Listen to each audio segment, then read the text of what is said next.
king. He didn't have the money to give back to the king. What did he say to the king?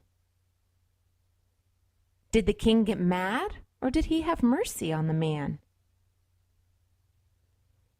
When do you hear the word mercy in church? We are asking God to forgive us and be kind to us. The man found a friend who owed him money. The friend didn't have the money to give to the man. What did the friend say to the man?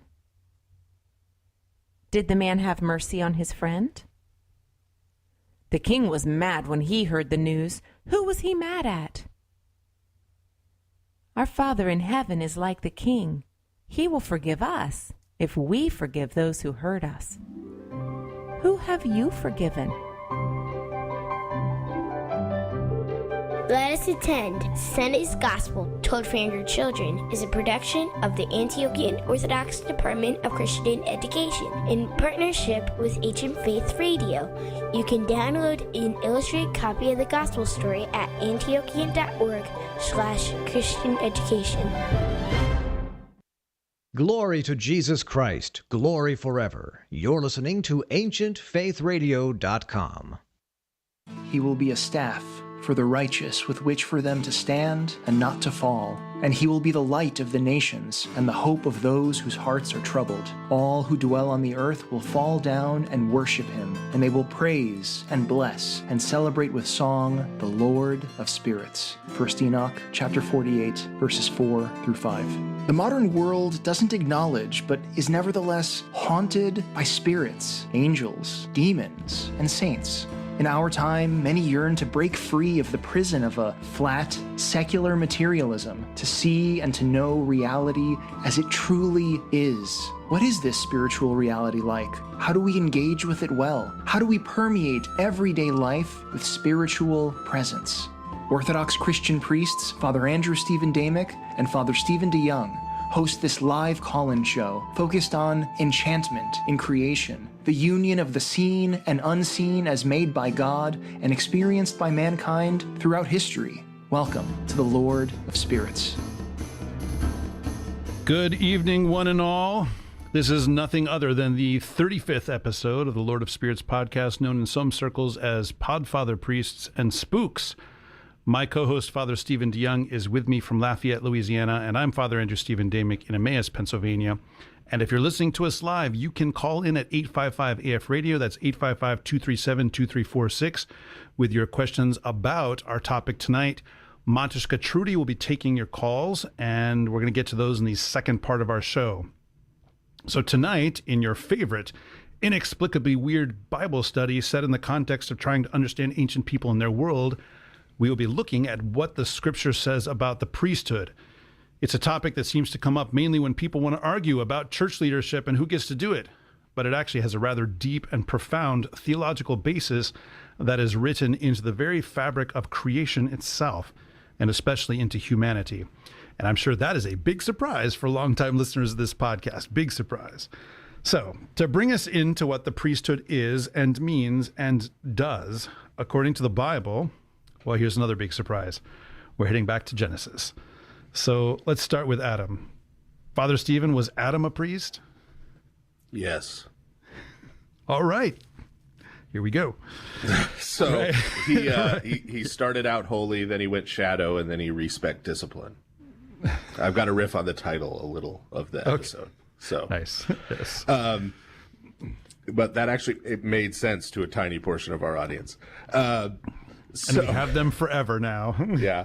We're going to start out with a little bit of review because, you know, any episode could be someone's first. It's true. It's true. Although we do recommend everybody, you don't have to do it tonight, but, you know, go back and start from the very first episode. We do recommend that for everybody. Which gets more and more ridiculous every time we say it, because right now you'd have to go listen to like 50 some hours of us. What else do they have to do with their lives, though?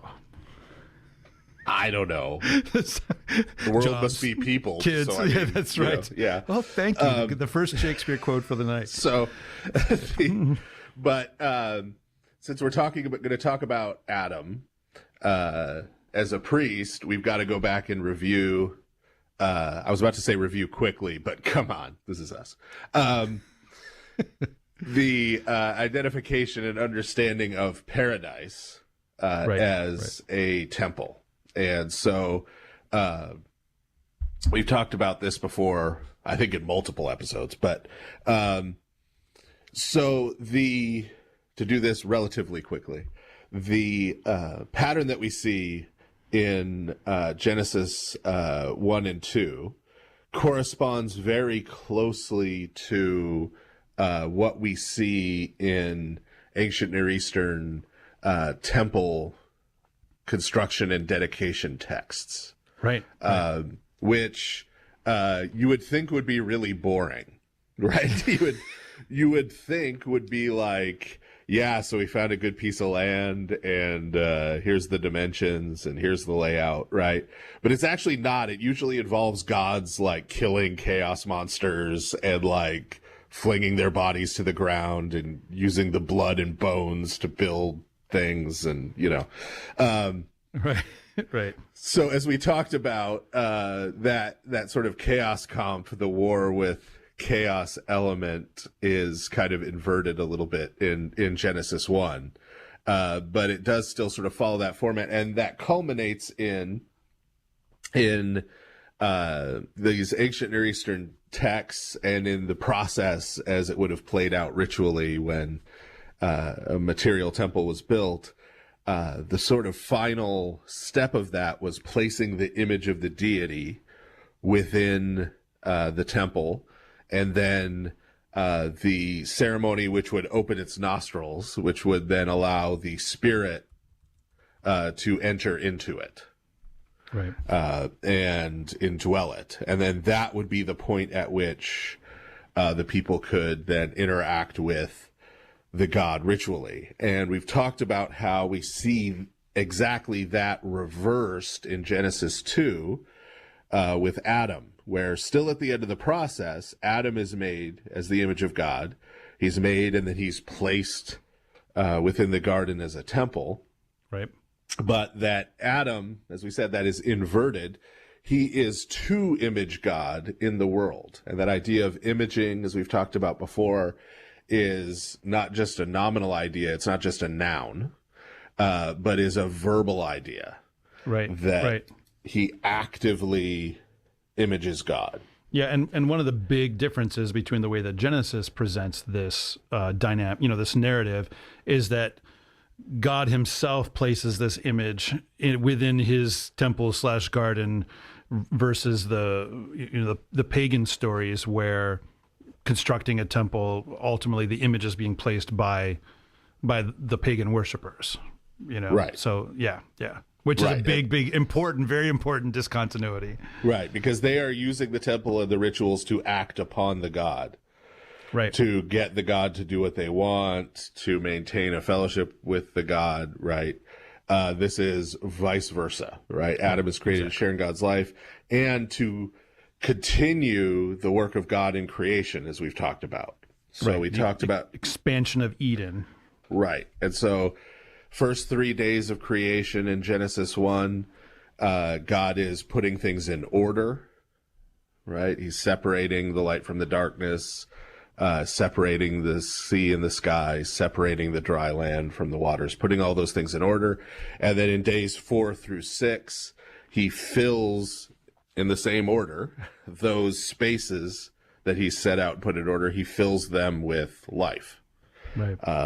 With living things. And so the command that's given to Adam, and then when humanity is divided into man and woman, that's given to them is to fill the earth and subdue it, to put the earth in order and to fill it with life. Right. And so the intent was that they would exit out of Eden and bring Eden with them. And as they did that, as they put things in order and filled it with life, those parts of the world, those parts of the earth would be integrated into Eden. So Eden would sort of expand, right? Yeah. They would be sort of annexed. And when we're talking about Adam as priest, this is important because that expansion was Adam's offering. one of the primary ways in which he was to put the world in order, right, was to take all of the things of creation and offer them back to God in this sacrificial way, right? Blessing and sanctifying them, making them holy, and thereby integrating them into paradise. Yep. And so that is sort of the offering function there, right? So it was not a question of he was supposed to go out of Eden to find animals to sacrifice and then use their blood to like claim that piece of ground, right? No. But that was the sense. So that kind of offering, right, is far more like the Eucharist than like the offerings of the Old Covenant, you might notice. Right, because it's about, incorporating rather than, bringing, as you said, rather than bringing in something from the outside. It's about sort of incorporating what's there and offering that to God. Right. And why was that? Well, that was because the sacrifices of the Torah in particular, but even the ones before that, were about cleansing and purification from sin and its effects. Right. Yep. Which didn't need to happen yet. Right, because it's not a thing. But so if we want to give sort of the quick definition then of what a priest is, starting with Adam, right? The priest represents God to other humans and really to the whole creation. Right. Represents God to the creation in that, right? Like Adam, right? Putting things in order, filling them with life, participating in the ongoing work of God in the world. I was going to say naming them as well, Right. Yeah. That is participating in the work of God in the world. So the works of God are coming into the world through humanity. He doesn't need humanity. Right. He chooses, right, to do it through humanity. And then the flip side is that he represents man, other humans, and really the whole creation back to God. Right. This incorporation, this lifting up in prayer, in worship, in intercessions, in blessing, right, before God. Yeah. And even though this is not what we're going to super get into in this particular episode, when death and sin and so forth come in, that's why so much of this stuff gets upended and distorted and destroyed, is that the relationship of the creation to God that Adam was supposed to be maintaining, that all gets kind of, broken as a result. Right. Yeah. And so priesthood then is not like a job, right? Like a particular job, a particular profession. It's not like a power position or an office, right? Right. That's especially clear with Adam, right? Yeah, none of that stuff. I mean, those are all like socially relative kinds of terms, right? And that doesn't exist in Eden because it's just Adam, right? And then you got Eve or whatever, but it's not. Yeah. There's no offices. There's no titles. Right. It's a way in which Adam is to interact with the world. Right? A way he is to interface with the world, a way in which he is supposed to see and interpret the world and the things in the world. Right? So he's to relate to the animals, the plants, the other people as one who is offering them up to God and who is representing God to them. Right? That's how he is to interact and see the world and experience it. That's what priesthood is. Yeah. And really. Yeah. And I was going to say, and even another way of sort of extending that language is to say also that he offers God to the world and offers the world to God as part of it as well. Right. That there's, Yeah. He is sort of a conduit. Right. Right. That runs in both directions. Right. And so this is a way of relating to the world and a way of being in relationship to God in the world, right? This is really an element of what we call human nature. Right. It's built right into what it means to be human. It's built into the creation itself. Yeah.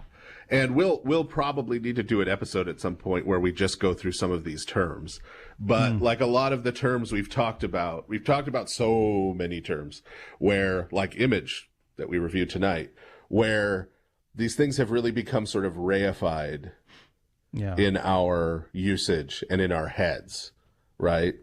To the point that we'll even talk about, like when we're talking about Christology, we'll say Christ took a human nature. Right. Like human nature is a thing, right?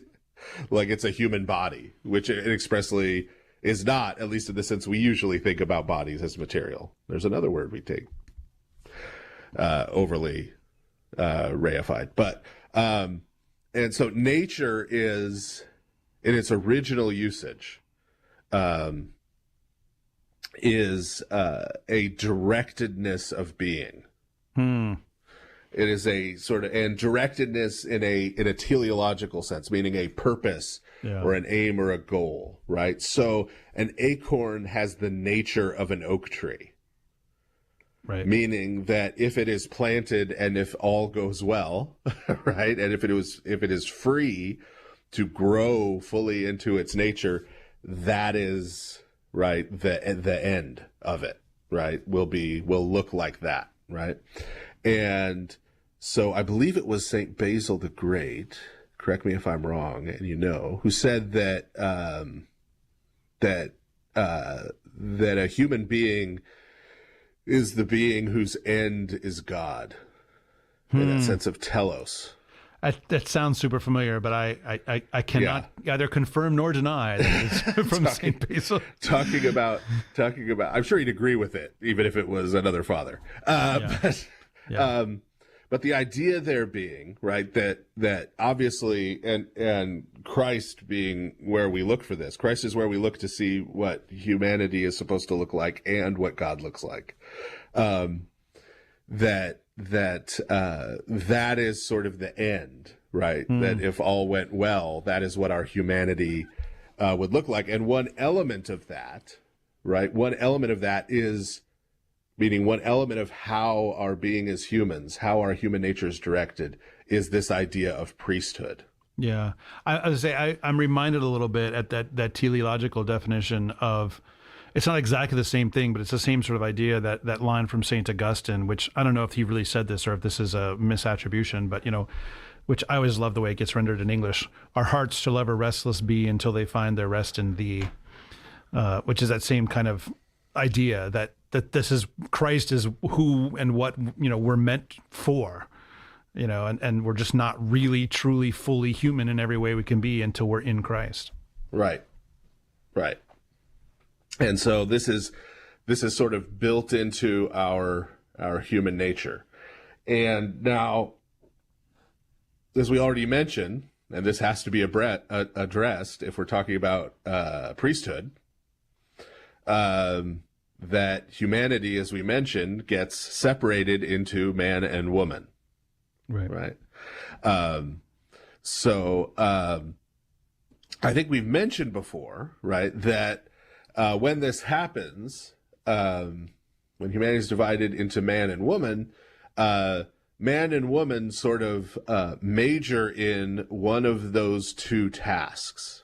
So man majors in the task of setting the world in order, and woman majors in the task of bringing life into the world. And that second one is, we could see in a pretty literal sense, but is also true beyond that literal sense. Right. But ideally, both are participating with the other in the other's work, right? So again, we can very literally see that for a woman to literally bring new life into the world, a man has to participate. Right. That's how the system works, right? But also for a man to set the world in order in a way which will then allow it to be filled with life. Right? That requires the participation of woman. And this is part of the mystery of marriage and the two becoming one flesh, is that these two can become perfectly reunited in order to accomplish both tasks. Right? There are ways of bringing life into the world that are pure chaos. Right. There's a bayou not far from where I'm sitting right now that's a good example. It is full of life. Life that will kill you if you go down there at the wrong time, but life nonetheless. Right. That is out of control, right? Right. And even destructive at times. And also very tasty at times. Yeah, when properly set in order, yes. By frying. Right, but there's also obviously an ordering of the creation that is anti-life, right? These two are not opposed to each other by nature, but they can be if they don't each have the participation of the other. Right. I mean, if there's not a cooperation. It's the point at which ordering becomes tyrannical, right? I mean, this is back to Leviathan and Behemoth, right? Right. Leviathan is sort of a chaotic life, so to speak, and Behemoth is a tyrannical order. But yeah, again, it's that old Latin saying, abusus non tollit usum, right? Which I'm sure I'm mispronouncing, but the idea that just because there's an abuse of something does not negate its proper use. Right. And we actually see the place where this goes wrong in Genesis 3, where in the curse that's put on the curse that's pronounced regarding the woman, it's usually, or at least often, translated into English, your desire will be for your husband, but he will reign over you. Right. And that's what that's saying is desire being sort of on the chaos and bringing life into the world side, and reigning or ruling or dominating being on the order side. And both of them now, rather than cooperating together to create, right, in the world, are now opposed to each other, right, and committed to dominating each other. It's now a power dynamic, right, where each side is trying to dominate the other rather than this cooperation. And that is one of the results of Adam and Eve coming to know evil. Yeah. Right? Yep. And so, and that reign language, right, you may have noticed, see, we've been talking about Adam as a priest, but there's also been a lot of setting in order, naming the animals, which, as we talked about, you see in Hittite iconography, you see their kings naming animals as a way of saying they're the king. So there's also this sort of king idea mixed in there. And we have to remember that until a point we're going to talk about in a little bit in Act 2, priest and king are still together right now. Right? These aren't separate ideas, right? Everywhere in the world, pretty much, you have priest kings at this point in history. And Adam really is one too. Right? Yeah, those ideas are united there. And there's this idea as well of, especially since in many cases you're talking about really early civilizations where, the whole kingdom, so to speak, is basically just a massive family. There's it's interesting, like this gets reflected, in fact, in language, right? So even the English word king, and yes, I know, etymology does not determine meaning, but at some point in the history of the English language, the word king, which was kuning in Old English, it comes from the word kun, which is, becomes our modern word kin. And it means almost exactly the same thing then that it does now. And so the idea is that the king is the kin person. He's the one who's bringing the kin together and putting them, as you said, in order, which, I mean, as just kind of a side comment, it always makes me sort of roll my eyes when I see sometimes people complaining about scriptural language about the kingdom of God and saying, no, it should be about the kingdom of God. I'm like, that's literally where this word has its origin. It really is about kin, but I mean, it's about putting the kin in order. I think you're the only one who sees people doing that. I am, probably. No. Okay. But no, it's out there. You take care of them for us. I will. Okay. Oh, I am. But yeah, it's definitely a thing, like this idea of kingdom, not kingdom. Like, oh. Anyway. Weirdly enough, like people do not want to be enlightened by my etymological wisdom. I don't know why that is. But yeah, they sound like tiresome people. I mean, to be sure. So yes. Maybe I'm glad I haven't met them. Yeah, this is the same world where people say amen and a women. I'm like, amen has nothing to do with maleness at all. Yeah. Anyway. Pedantry, run wild. So trying to put things in order. But this, we should also say that, this, while obviously, it shouldn't be hard to convince anyone that the proper relationship of men and women has fallen away into a kind of struggle for power. I don't think it'd be hard to convince anyone of that, at least in today's day and age. It's also true that participation is still there as the ideal. Right. As the ideal. And this is why you can see this in certain places. This happens in the scriptures, right? Isaiah's wife is called the prophetess.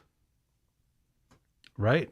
Because she participates in his prophetic, ministry and activity. And in the Orthodox Church, if a priest is a presbyter, and you're married, your wife is a presbytera, which you could literally translate priestess.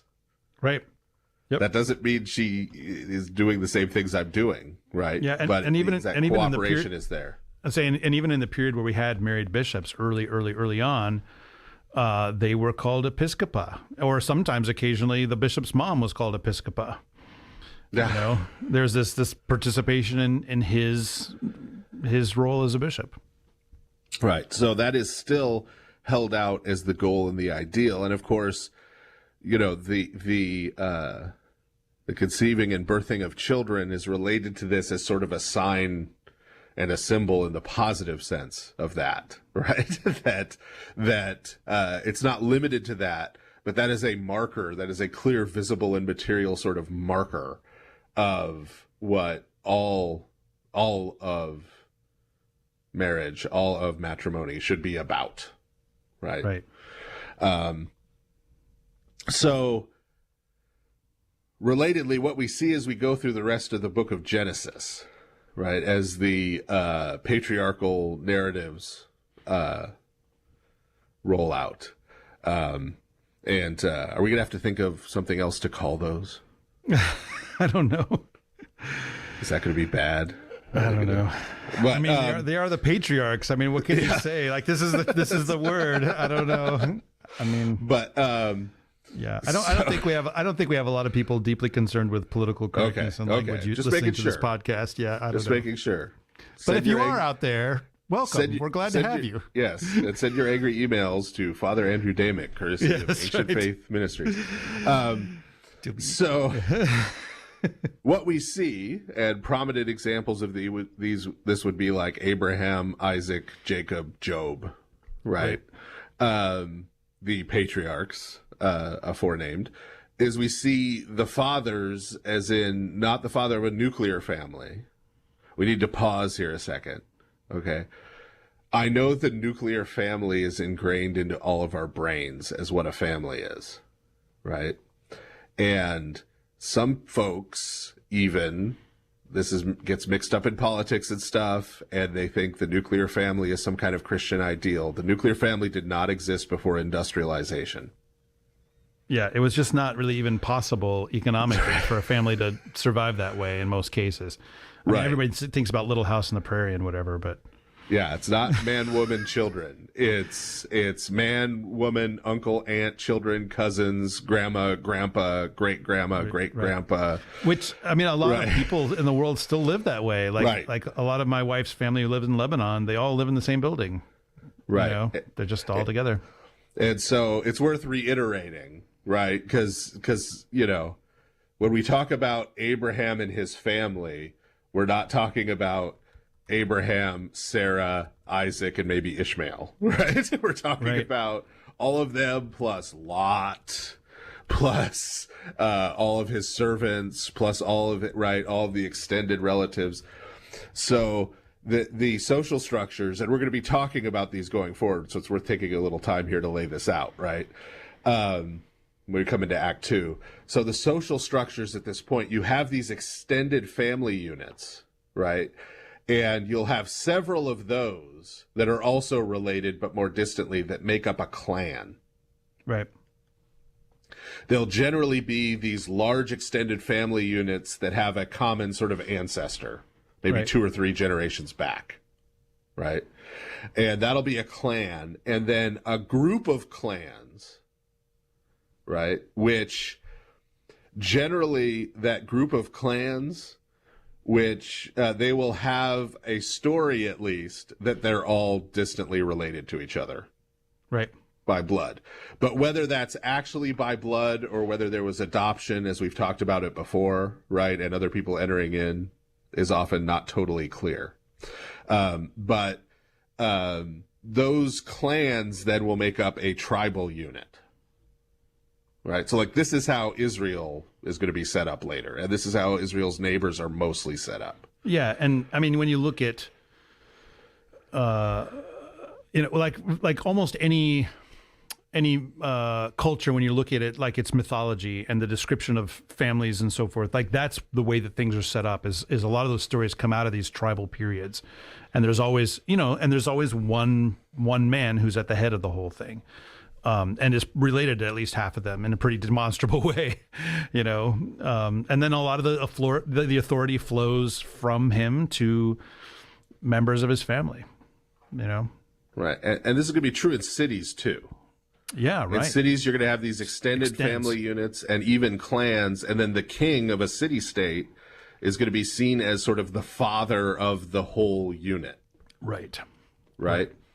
And so within these social structures, the fathers of the extended families, right, sort of the elder of each of those families, right, the patriarch of each of those families, so Abraham, Isaac, Jacob, Job, they're the ones who are performing the priestly functions. They're the ones who we see going and offering sacrifices, right? Yeah. They're the ones who we see offering not just other people, but the elements of creation back to God and representing God to them, right? So God is working in the world through them, to both to their families and to the world, and they're coming back to represent the world to God. So think about Abraham sort of bargaining with God over whether or not he'd destroy Sodom and Gomorrah, right? Interceding for Sodom and Gomorrah. Right. And it's not this, again, it's not like a separate profession, like the butcher, the baker, the candlestick maker, and the priest. This is his task as the head of the family. Yes. Yeah. Yes. So priesthood and fatherhood, in this sense, are built together. Anyone who's seen as a father is also seen as a priest. Right? Including the king. So like Melchizedek, who's a priest king. Right? See the whole episode we did about Melchizedek. Right? Yes, right. But he is the king. He is seen as the father. Therefore, he's functioning as a priest. Right. Right? And so these two things are deeply connected, right? This is what fatherhood is priesthood. And what priesthood is in a sense fatherhood. Right. You can't separate those two fully. And so this is a part. We're going to get into this more later because we decided to be super controversial this time. But this is part of why, as we're already seeing, we have male priests, right? Because this is what fatherhood is. And I don't think we're going to touch on this super directly later, so let's go ahead and do it now. Okay. As we talked about, we're saying now priesthood is particularly related to fatherhood and to masculinity, that it sort of constitutes it, right? And so why is that? right? Why is that? Well, if you study the Torah very much, and if you have in your brain, as we don't always have, or if you have in mind that to pay attention to men and women in the Torah, what you'll find, for example, is that almost all of the commandments, and when you get to issues like sexuality, all of the commandments are directed to men and not women. Right, which follows a general pattern in the Old Testament, particularly that you see where, and even in the New Testament, where the person who has the choice in a matter, or the power or authority or whatever, those are the ones that God is talking to, and usually putting limits on that person. Right. And it's not just limits, right? Yeah, right. But on the whole, right, the males of the human species are more physically powerful. Right. And physically dominant. Actually, right? True. Right. Which is why you get, in societies all over the world, far more commonly patriarchy than matriarchy. Right. And so it is male energy in particular. It is that male energy to put things in order. Right. To subdue. Subdue very quickly becomes dominate. Yeah, right? But that's not what it's supposed to be. It's right. more like cultivate. Right. Build. Yeah. And so male energy has a particular need to be channeled in certain ways. Right? And the way in which it can be channeled positively to result in theosis, to result in becoming more like God, right? As part of our human nature as it was meant to be, is priesthood. Okay. So priesthood is part and parcel of masculinity because in this world, because it is what masculinity needs in this world in order to find salvation. Right. And we could I'm a man, so I couldn't equally well talk about, but I could also talk about that motherhood, which is not limited to physical, biological motherhood, but also includes spiritual motherhood, just like priesthood includes spiritual fatherhood, is what is needed for women to channel that feminine energy into producing life instead of producing chaos. Right. So these, part of the problem is that traditionally in our culture and in sort of the Puritan influenced Protestant culture of the U.S. So I'm not even specifically talking about Protestant churches now. I'm just talking about American culture as it's been influenced by Puritan Protestantism. The discussion tends to be about gender roles, and those roles are spoken of as being assigned. Right. So it's seen as like, this is what you are going to do. Right. That's because some authority has said so. And used to be that authority was God. This is what God said men are supposed to do and women are supposed to do. And if you're disobedient, that's bad and you'll be punished. Since most people now in American culture have gotten rid of the God part, it's just sort of the culture has said it, or oppressive social structures. Western tradition has said it. And that, of course, is much more open to question, which is why we have a lot of the chaos we do. Right. So we need to think about this more like when St. Paul says, everything is permissible to me, but not everything is beneficial. Yeah. Right. Yeah. So it's not about who's allowed to do what. It's really about what is it that's actually going to bring a person to holiness. Right. How will each person find salvation? Right. Yeah. And so as we're going to see as we keep going now, that doesn't mean that every male human needs to become a priest the way you and I are priests. Right. But all are called to priesthood in this fatherly sense. Yes, exactly. To priesthood in various contexts. Right. And it's not that women aren't called to priesthood, but women are called to experience that by participating in the men's priesthood, right? By being their wives, by being their mothers, by being their spiritual mothers, right? By being their daughters, right? In all of those ways, right? So, right, as we were saying, this is a means of exercising authority, right? The authority that's been given to Abraham, Isaac, Jacob, Job, Melchizedek, right?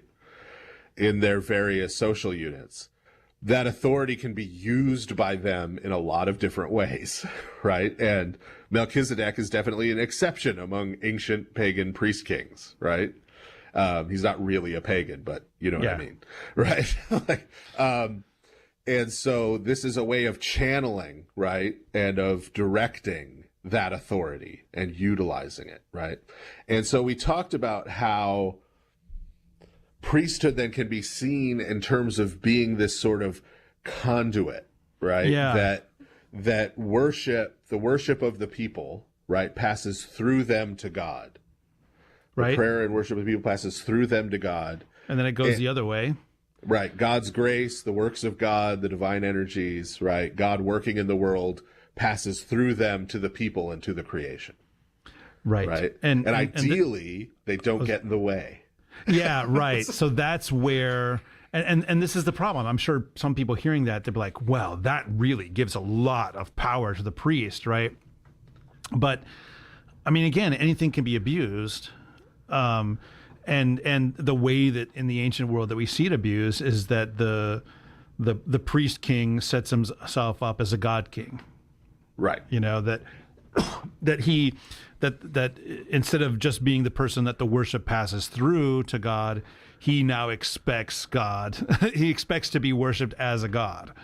And also, instead of just being the guy that the grace of the God passes through him to the people, like a lot of it sort of stops with him. You know, he's being charged up by the God.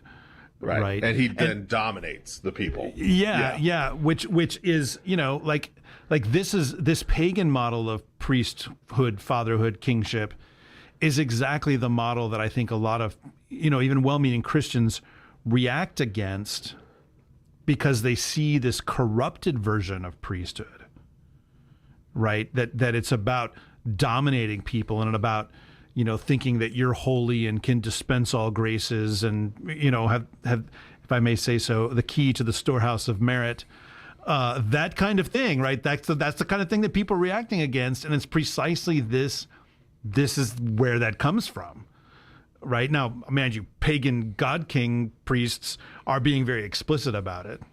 You know, they're saying, yes, I'm a god, worship me.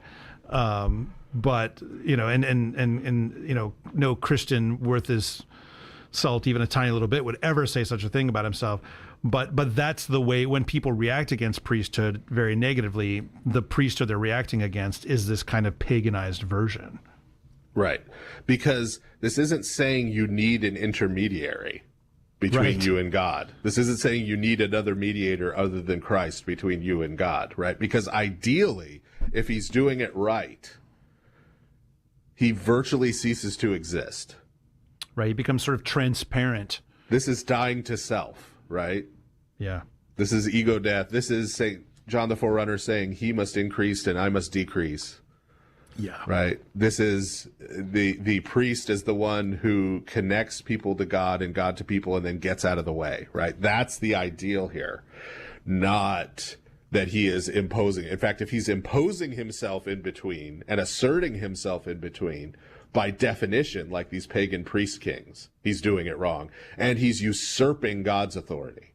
Yeah, that's the thing. Which is bad. Usurpation, right?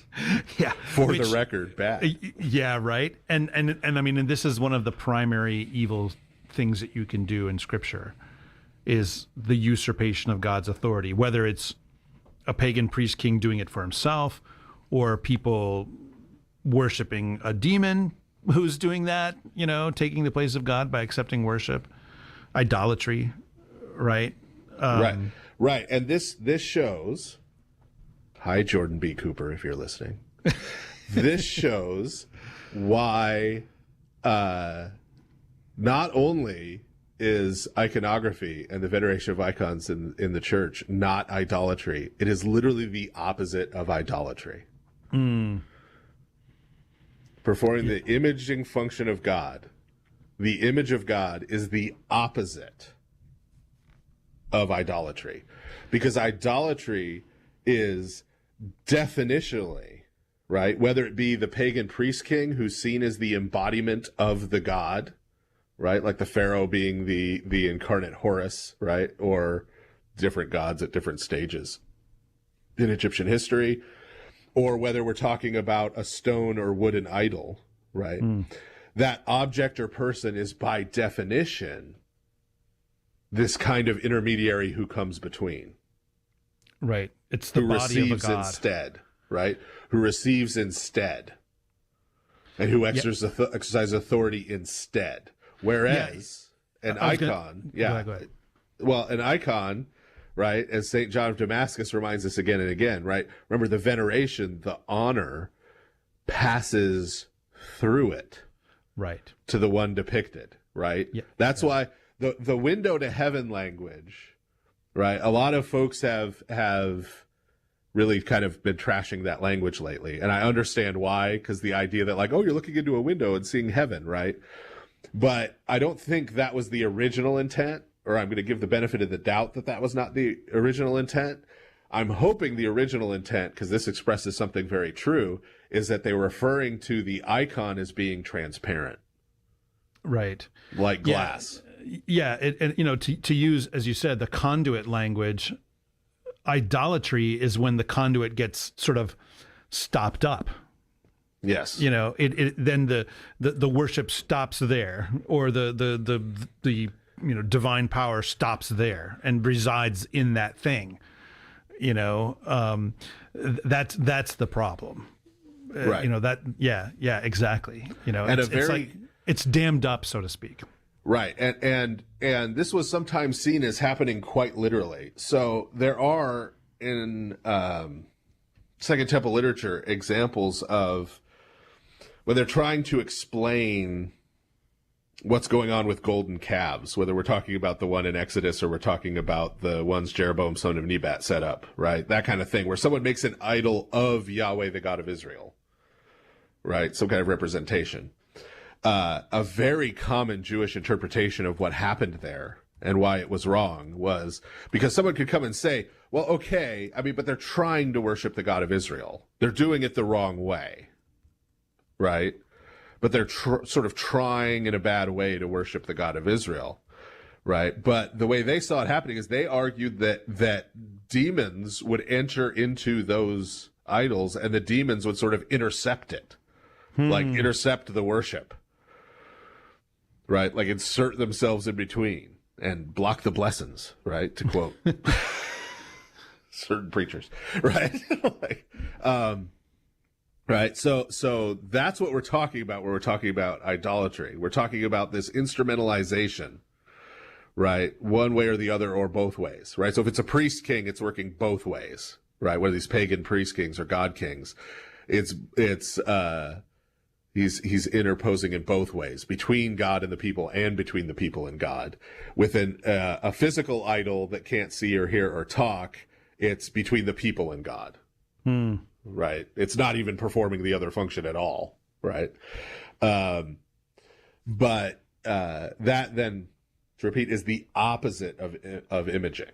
Right. When Melchizedek, as a priest king, served as a priest king, right, he was serving as an image of the God who created the universe to his people. So David, when he was imaging God, right, in the divine council with his human council, right, he's imaging, right? He's not putting himself in between. He's not demanding obeisance for himself instead of God, right? That's the key difference, and what makes them opposites. Yeah, exactly. All right, we are going to take a short break, and we'll be back with your calls. Call in if you have questions about the priesthood. That's what we're talking about tonight, and we'll be right back. Father Andrew Stephen Damick and Father Stephen DeYoung will be back in a moment to take your calls on the next part of the Lord of Spirits. Give them a call at 855-237-2346. That's 855-AF-RADIO.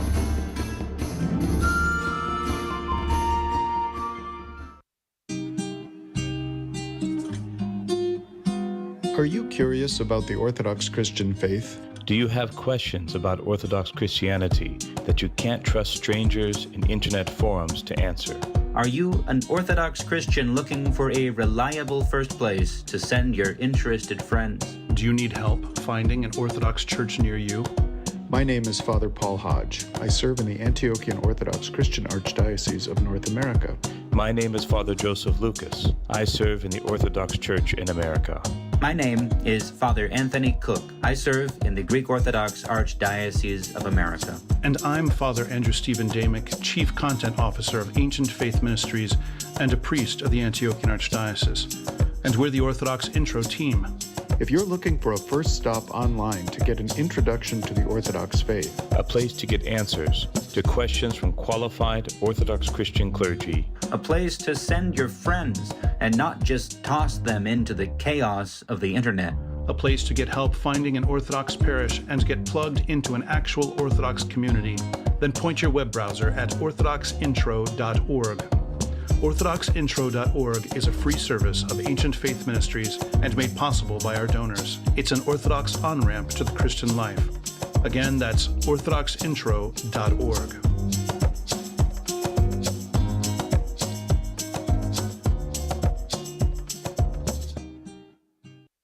We're back now with the Lord of Spirits, with Father Andrew Stephen Damick and Father Stephen DeYoung. If you have a question, call now at 855-237-2346. That's 855-AF-RADIO. Welcome back. It's the second half of this evening's episode of the Lord of Spirits. We're talking about the priesthood. And just like you heard the voice of Steve said, you can give us a call if you have questions about that at 855-AF-RADIO. Again, that's 855-237-2346.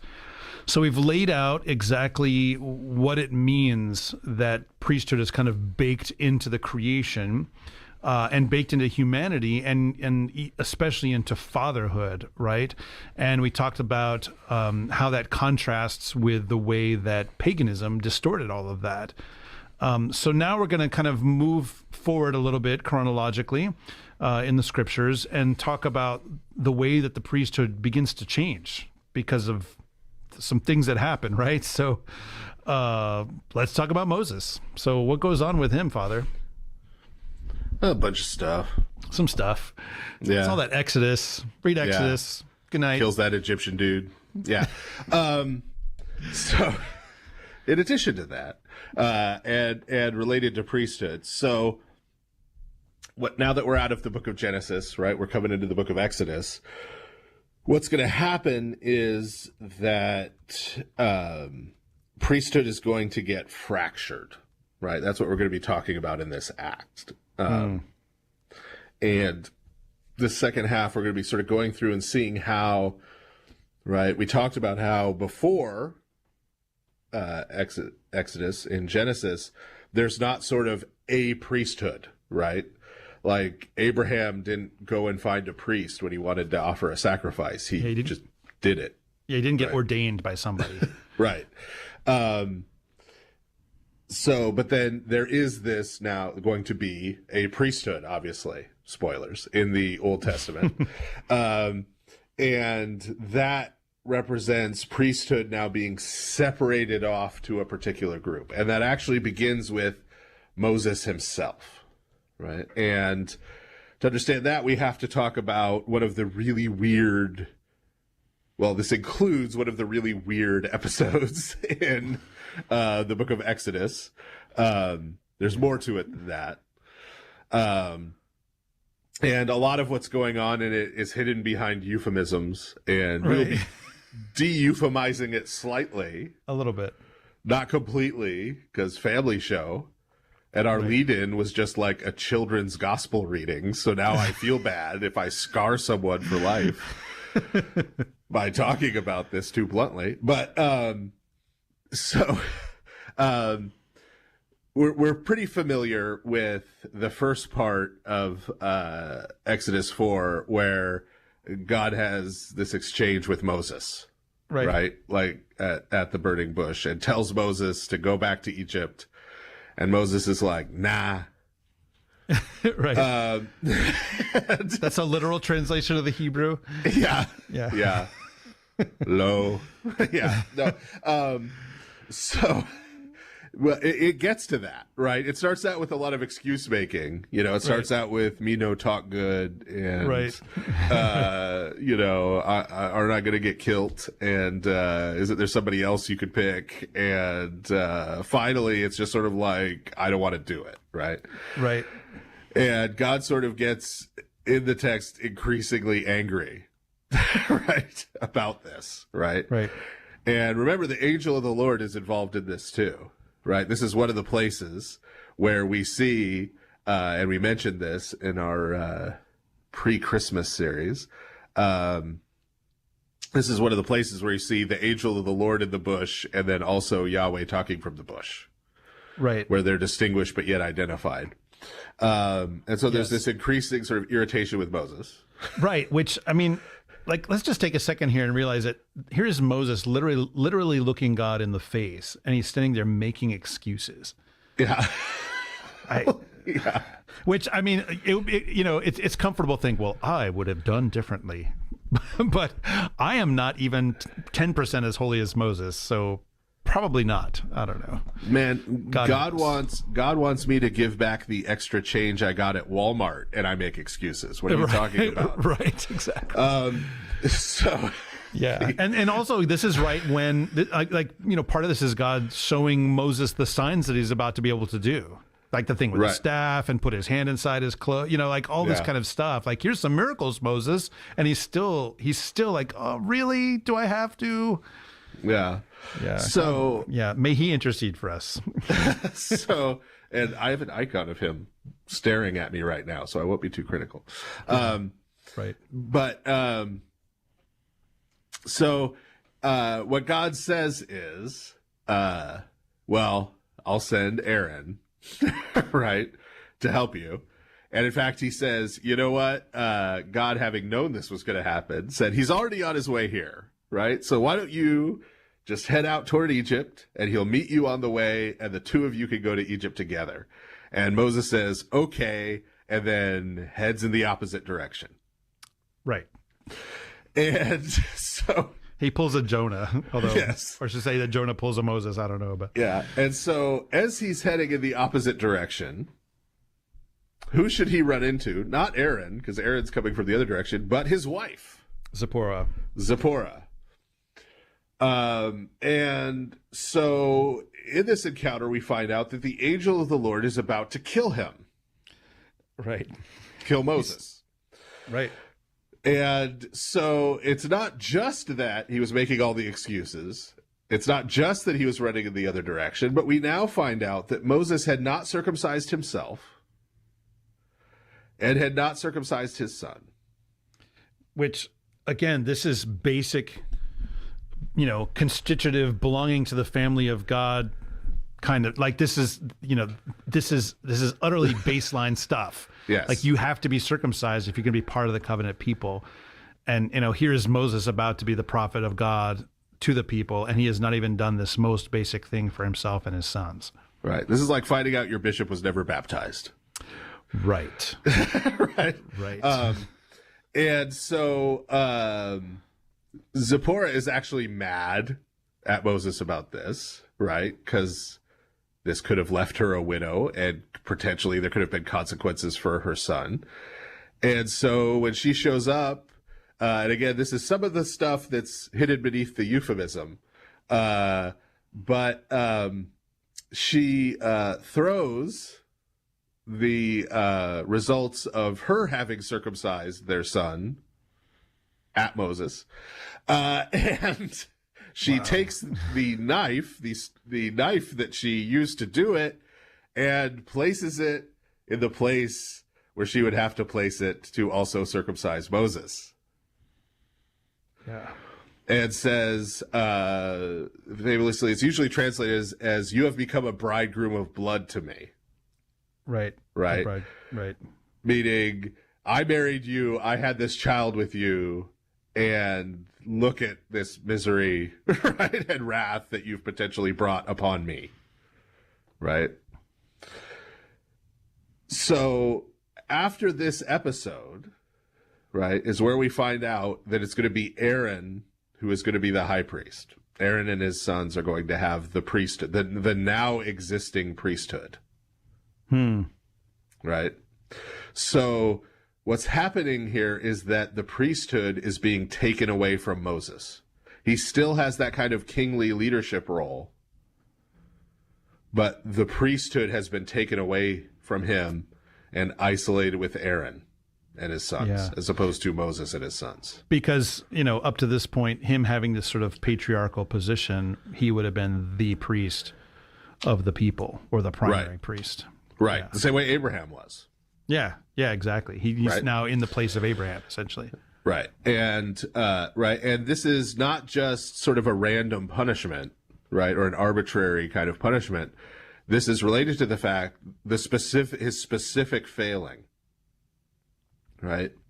His specific failing was as a father. Right. Because this is the thing that a father is supposed to be doing. Right. He failed to be a priest for his own family. And if you can't be a priest for your own family, then you can't be a priest for the broader community. Yep. Right? St. Paul's going to make this point later on in the New Testament. Yeah. This is where he's getting it. Right? He didn't make it all up? That's late. That's later. Sorry, we'll talk about that more in the third half. But right, so you can't do it on this larger scale if you can't do it on this smaller scale, right? And so it's given to Aaron. And so here the king and high priest are separated, and they're going to remain separated throughout the rest of, the person who's supposed to be the king and the person who's supposed to be the high priest will remain separated throughout the rest of the Old Testament. These will be two different things, right? Yeah. And later on, as we move through the Old Testament, the line of the high priest is going to, in various stages, get sort of winnowed down. Right? So it starts with Aaron and his sons, but it's not going to be like all of Aaron's descendants are the high priestly family. Right. Right? There are going to be several important junctures. Right? And the first of those is Phineas, who I know we've talked about before, because I just like triggering people by talking about Phineas, whose name is actually an Egyptian name. Egyptian name is Pinehas, which is one of the words for a Nubian. It means the black-skinned one. Right. So his mother, he's Aaron's grandson. His mother was from Put, which is southern Libya, and she was an African woman. And Phineas is the one who intercedes violently at in the Book of Numbers at the incident at Baal or Baal Peor. Yeah, this is chapter 25. Yeah, a group of Moabite and Midianite women who are not just some random women looking for husbands. They are shrine prostitutes, seduce a number of Israelite men into participating in the rituals there at the high place. And this includes some of them even bringing some of these shrine prostitutes into the camp. And defiling the camp, and Phineas intercedes with a spear to put an end to that.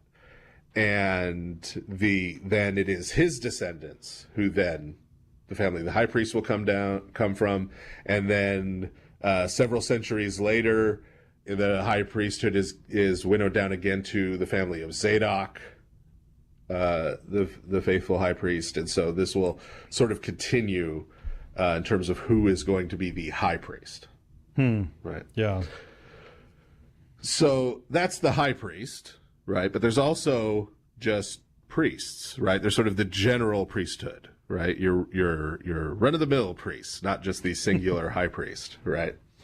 And these are the people who are doing most of the things, right? When you read the rituals, right? I mean, the high priest is involved at the Day of Atonement. He has this special role. There are a couple other places where he has a special role, but the day-to-day stuff in the tabernacle is being done by the priests. Yeah. Right? So there's just one high priest at a time. Is that right? Right. Yeah. Yeah. Right. So despite this happening pretty early on in Exodus, right? From then until through the Exodus, and even once they come out into the wilderness to Mount Sinai, the people who are doing those sort of regular day-to-day priestly functions are still the elders of the people, right? The presbyters in Greek, right? The presbyteri in Greek, who each, as we mentioned before, in those social units, each of these extended families, right, that was in these clans, each of these clans, they had an elder, right, a presbyter, a leader. And the presbyters of the 12 tribes, 70 or 72 of them, I tend to think 72 just because it's an even multiple of 12, but it could be either number. Then were sort of the elders of the people as a whole, right? The presbyterate as a whole. And they were the ones who were still offering sacrifices for their families, right? They're still fulfilling that same function. The priesthood had not been taken away from them the way it was taken away from Moses yet, right? Right. And so we see this play out in the episode with the golden calf in Exodus 32. Right, where they decide to try to use the techniques of idolatry to worship Yahweh. Right. So Moses is up on the mountain. He's gone too long, right? It's dark up there and scary. So they say, he must have died up there. Hey, Aaron, here's a bunch of our gold and jewelry that we looted from the Egyptians on our way out.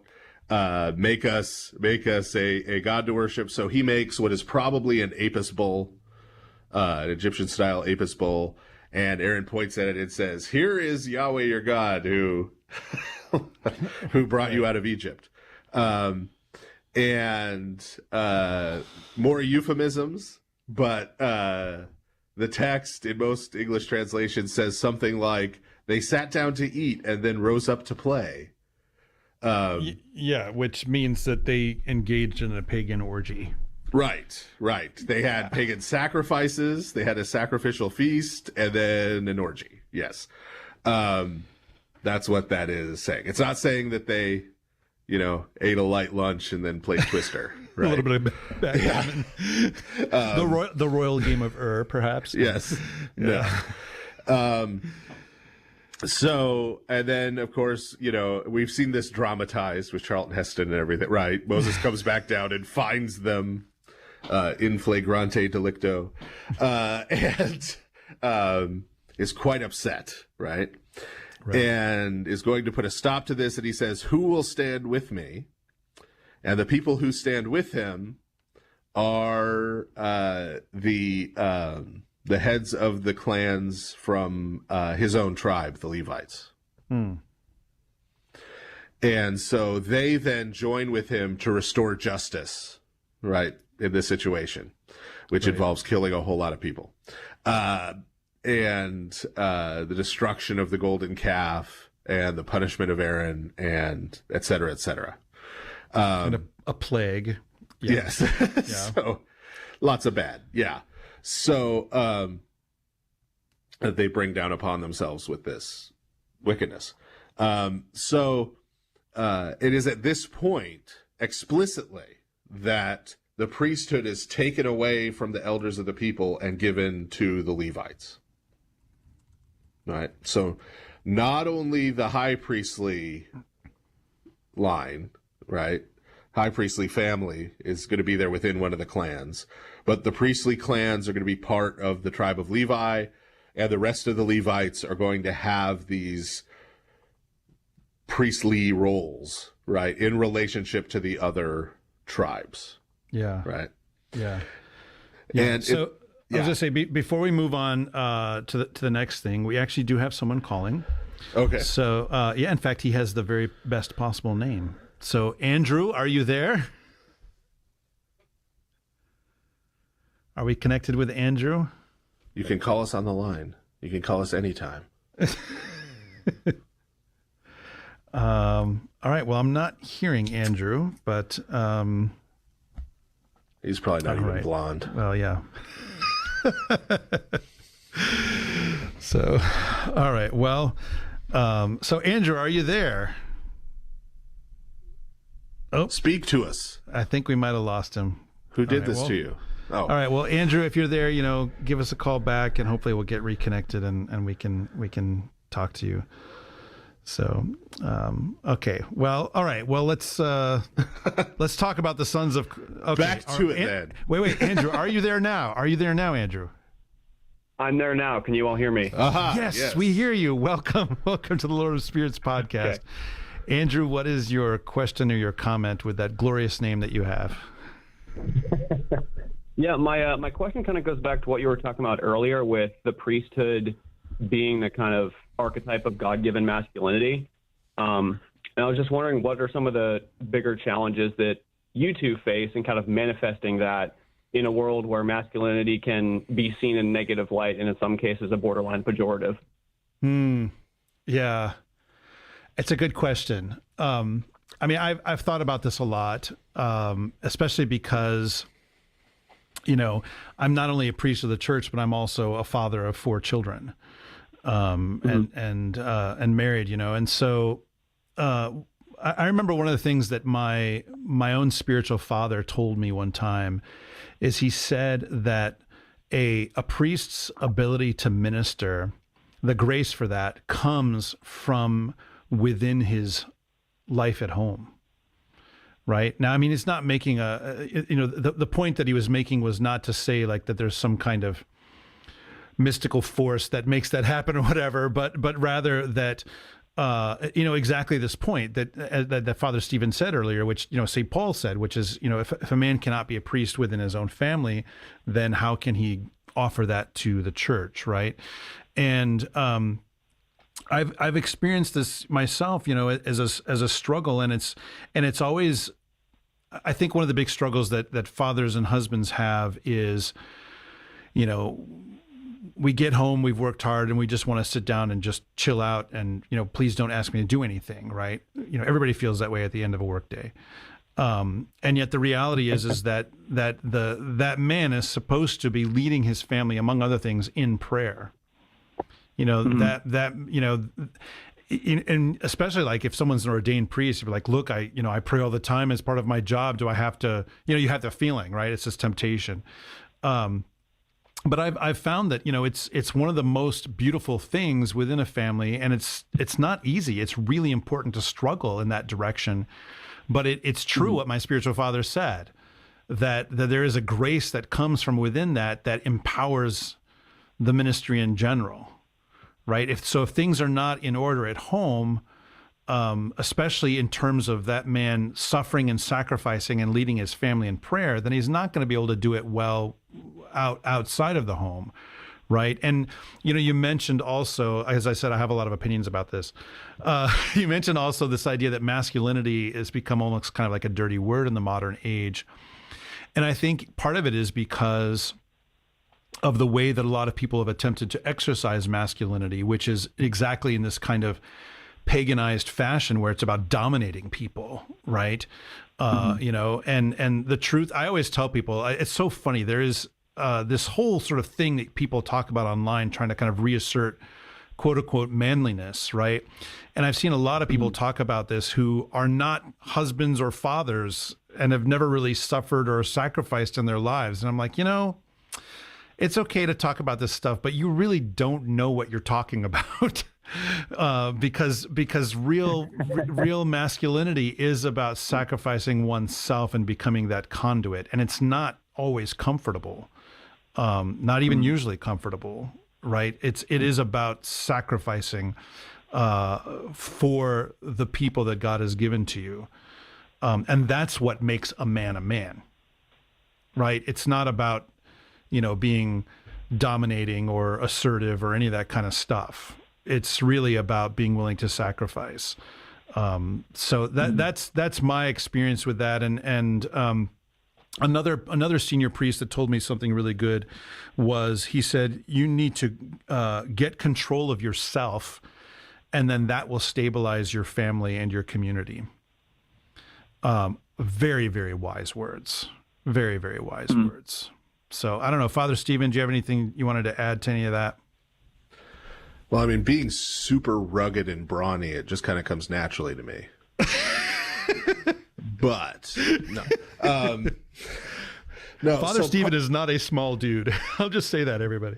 But no, part of the issue, I think, is that a lot of the stuff about, like, how do I be a man? How do I be masculine? That we have in the modern age. Like, I understand why people feel that way, right? Yeah.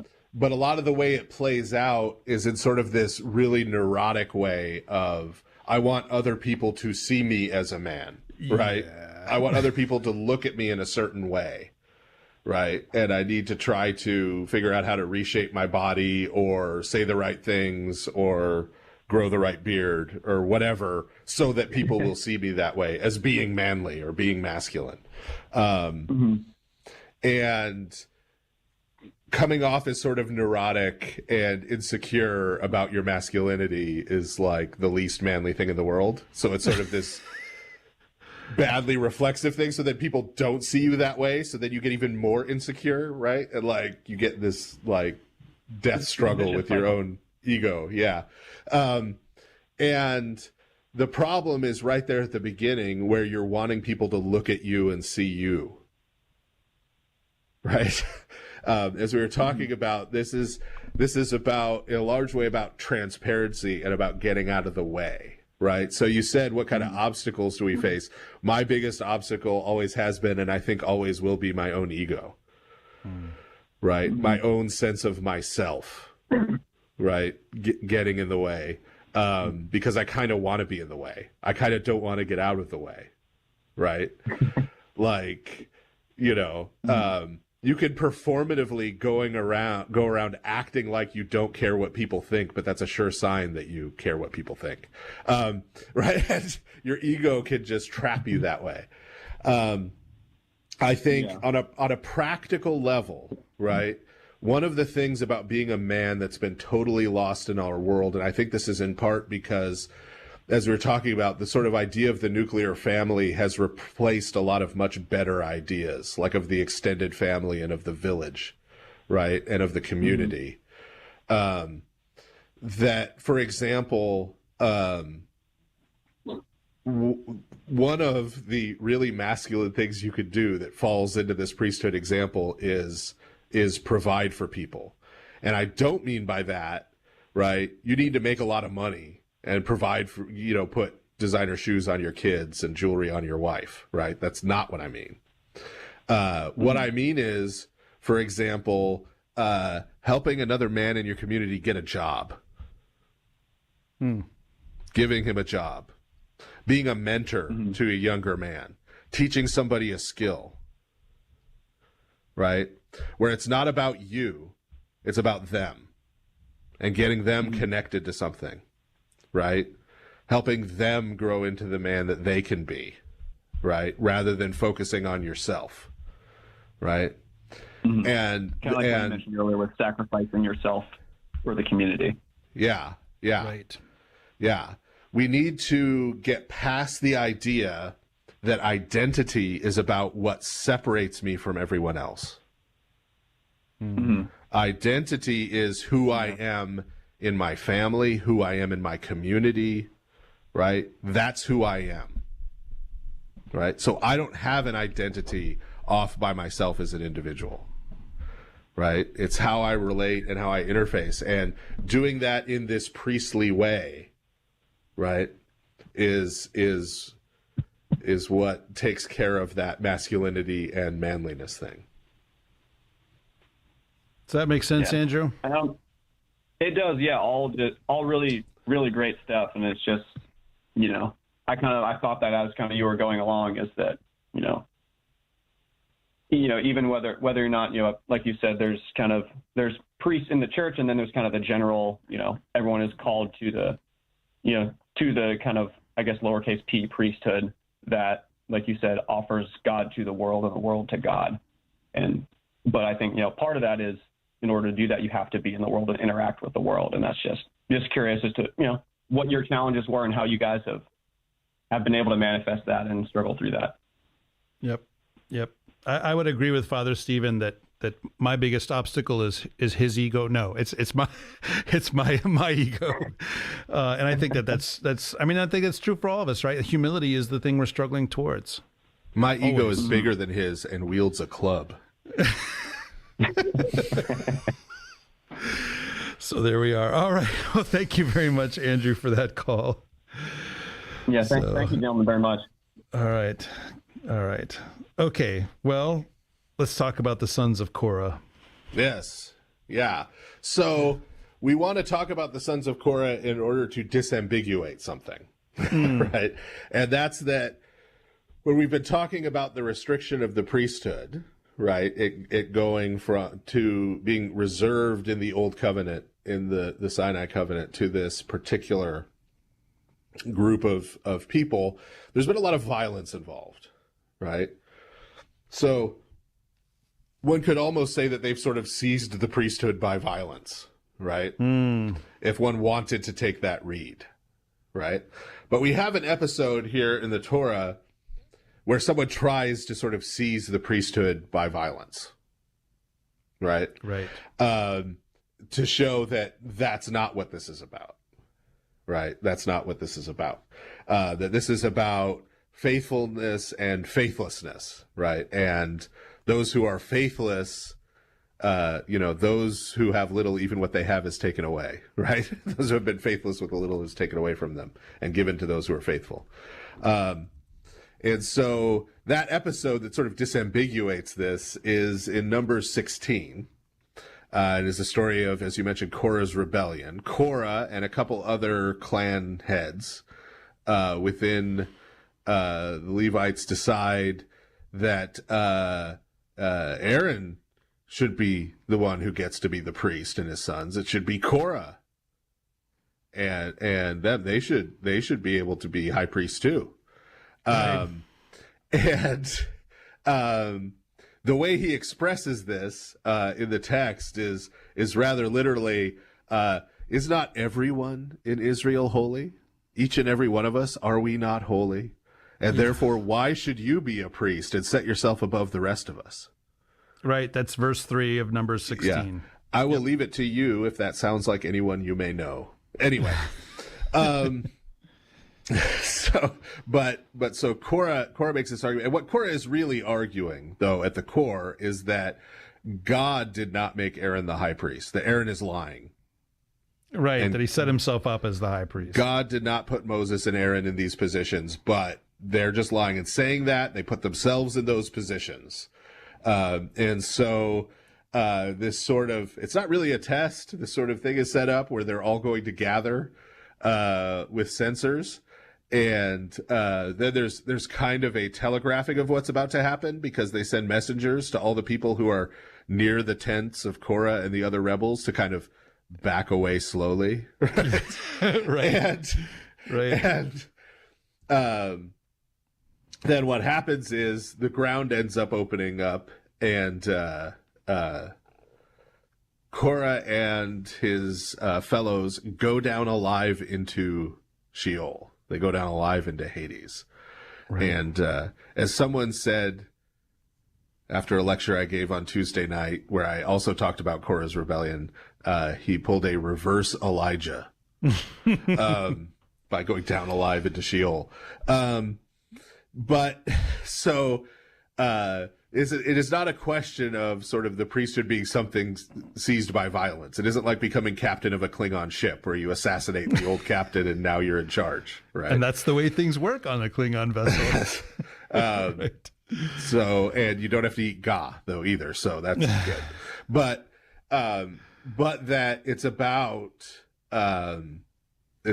this function of justice, right? Remember, justice is everything being in the right order, right? This ordering function of the priesthood, right? And so the Levites, Phineas, right? They help restore order, right? They perform that ordering function, and that's why the priesthood is given to them, because they're acting as priests, right? And Korah is doing the opposite, right? Yeah. He's doing the opposite of that, which is why he not only loses his Levitical status, but his life. So he has some sons who survive and write some psalms, but that's for another episode. Right, the Psalms of the sons of Korah. Yeah. If you read, it's just as a note, like if you read the Psalter, you'll sometimes see it at the beginning. It'll say something like, for the chief musician, or for the sons of Korah, and there it is. So like the sons of Korah are like a chanting group, basically. Later on, right, as you said. Yeah. It's 11 psalms between 42 and 88, or 41 and 87, depending on whether you're using the Hebrew or Greek numbering. Right. So this creates the situation then, where we have the high priest, right, which is this particular family, Aaron's family, and then particularly Phinehas's branch, and then particularly Zadok's branch, right? And then we have priestly clans within the Levites, right, who the priests come from. So this is a bigger structure surrounding that. And then we have the other Levites who are sort of in supporting roles. We'll talk more about them later, right? Right. Who are doing sort of all the other tasks to assist, right, that are required in this. Both the Levite men and the Levite women are doing some of those tasks, right? And so you could picture this as sort of concentric circles, right, where you've got the inner circle would be the high priesthood, then the priesthood around that, and then the tribe of Levi around that. Right, in these concentric circles. Yeah. And so one important note here, and this is related to when the high priesthood is established. The high priesthood is established with, when you read the Torah, it's described a couple of times in great detail, particular vestments, right? Not just a particular role, but he presents himself, he appears in a certain way, both before God and before the people. And this is it should go without saying, but this is commanded by God. Like, he's not like, oh, I have an idea, I'll make myself look fantastic with super fancy vestments. God says, no, this is what you're going to wear. It's going to look like this. I mean, there's a lot of very specific liturgical instructions in the Old Testament. Right. Yeah. Including the name of Yahweh written on a plate on the front of his sort of headdress.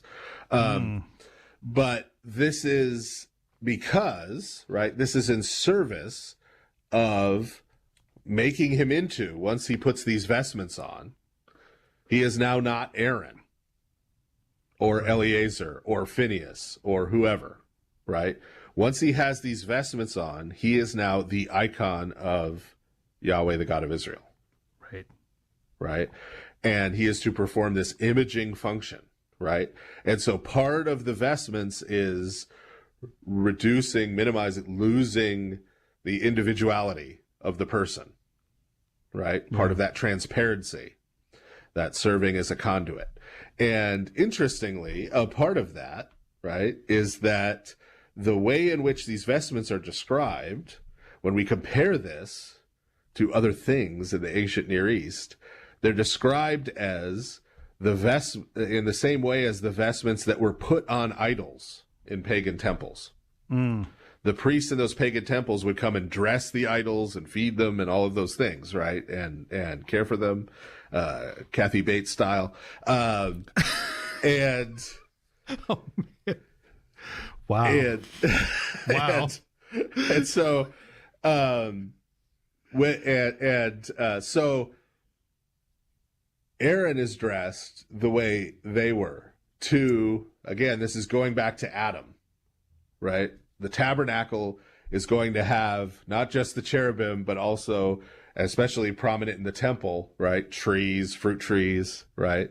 These are reconstructions of paradise. And so the high priest is then in there taking the place of Adam. Yeah. In paradise. Right? As the imager of God. Right. Right? And another part of those vestments is in the ephod, the sort of breastplate. He's got the stones, the precious stones, with the names of the 12 tribes. Because when he goes and he comes before God, he's bringing the people before God with him. Right. Right. This is this basic priestly function. Right. So the imaging is working both ways, right? And that's built into these vestments, right? And there are other things that are inverted about this, right? We just mentioned not only did they dress the idol of the god, but they'd also come and feed the god. And we have the table with the showbread, often spelled with an E, but it's still pronounced showbread. Right? The shewbread. Yeah, you want to say shewbread, but that's not what it is. It's showbread. It's really the bread of the presence in the original, right? And that bread is not brought there by the priests to feed to the God of Israel, but that bread is there on this table in the tabernacle for the priests to eat during their service. Yeah, yeah, and the table itself, like actually I was just looking at this in scripture recently. Like the table itself is like covered in gold, and I mean it's really something. It's not just some little, buffet table. End table. Yeah. It's really something.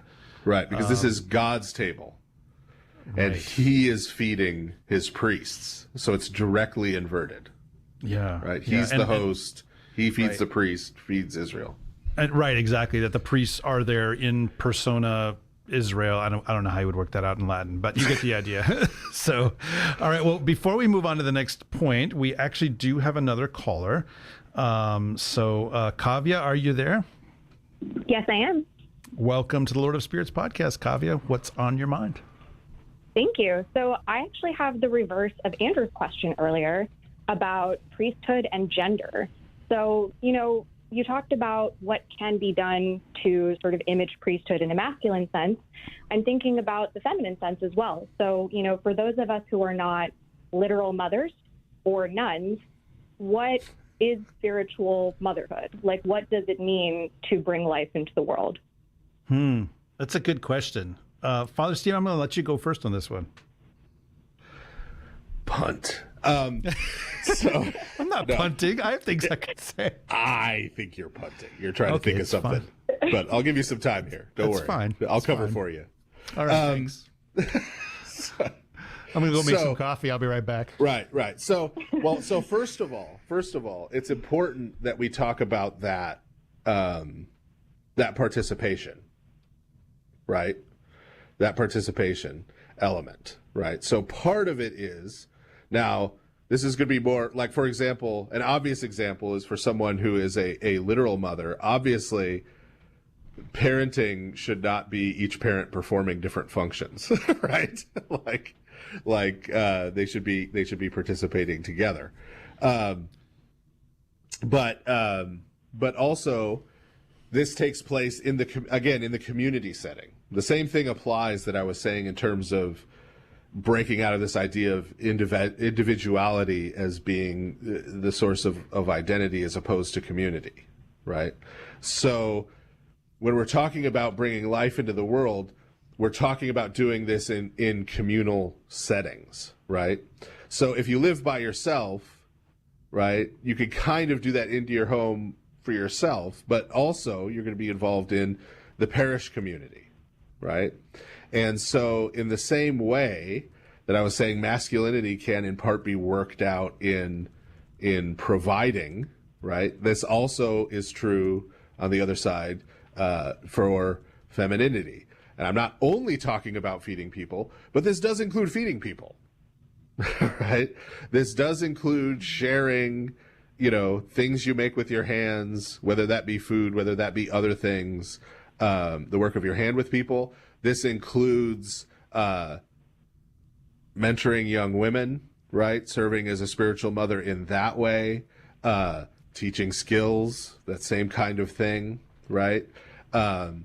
You can have, just because you don't have the title mother because you're not an abbess, right? Doesn't mean you can't be a spiritual mother to other women. And it certainly doesn't mean you can't be a spiritual daughter. And it certainly doesn't mean you can't support the men who are in your life and your priest in the ministry in the parish. There are always, trust me as a priest, there are always thousands of things that need to be done in a parish. Yeah. And 2 or 3 people who want to do them, right? So there are all kinds of ways to contribute, right? And so this is something I said on Jonathan Pajot's channel once that I think a lot of people misunderstood, or at least I hope they did, because they called me a heretic. But he asked whether cities have souls, and I said yes, and I think that's what freaked people out. But the word soul, especially in Hebrew, just means life, right? So each of us has life, right, within us, right? But also communities, families and extended families, so communities like parishes, right, and communities like cities have a shared life. And that shared life is not just the sum of the parts of the lives of the individual people, right?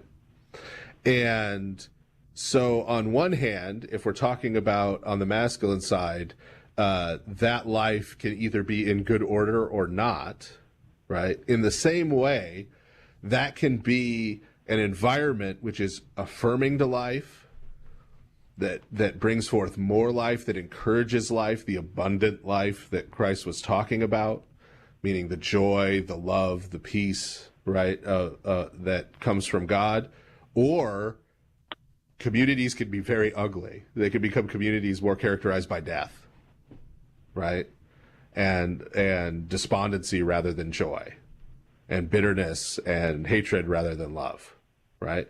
And so part of being a spiritual mother within a community is being the conduit through which that love and joy and peace and caring and life come into that community as a whole, right? And there are lots of ways to do that. That practical sharing element is a practical way to do that.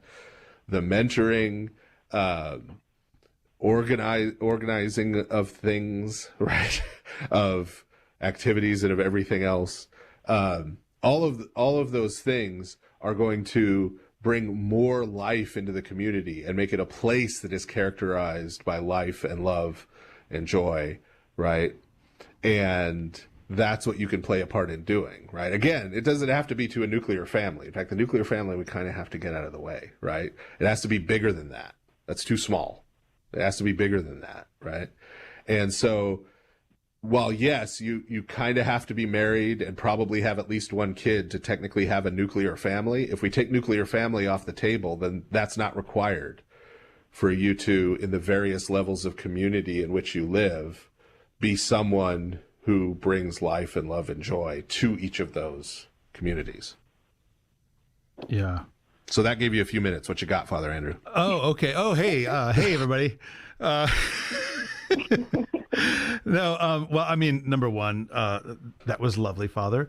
But the other thing I would add, a little bit that I would add is, I think that especially as we look at the way that God created Adam and Eve and their particular emphases, right? As Father Stephen said earlier in the show, they sort of major in one thing or another, right?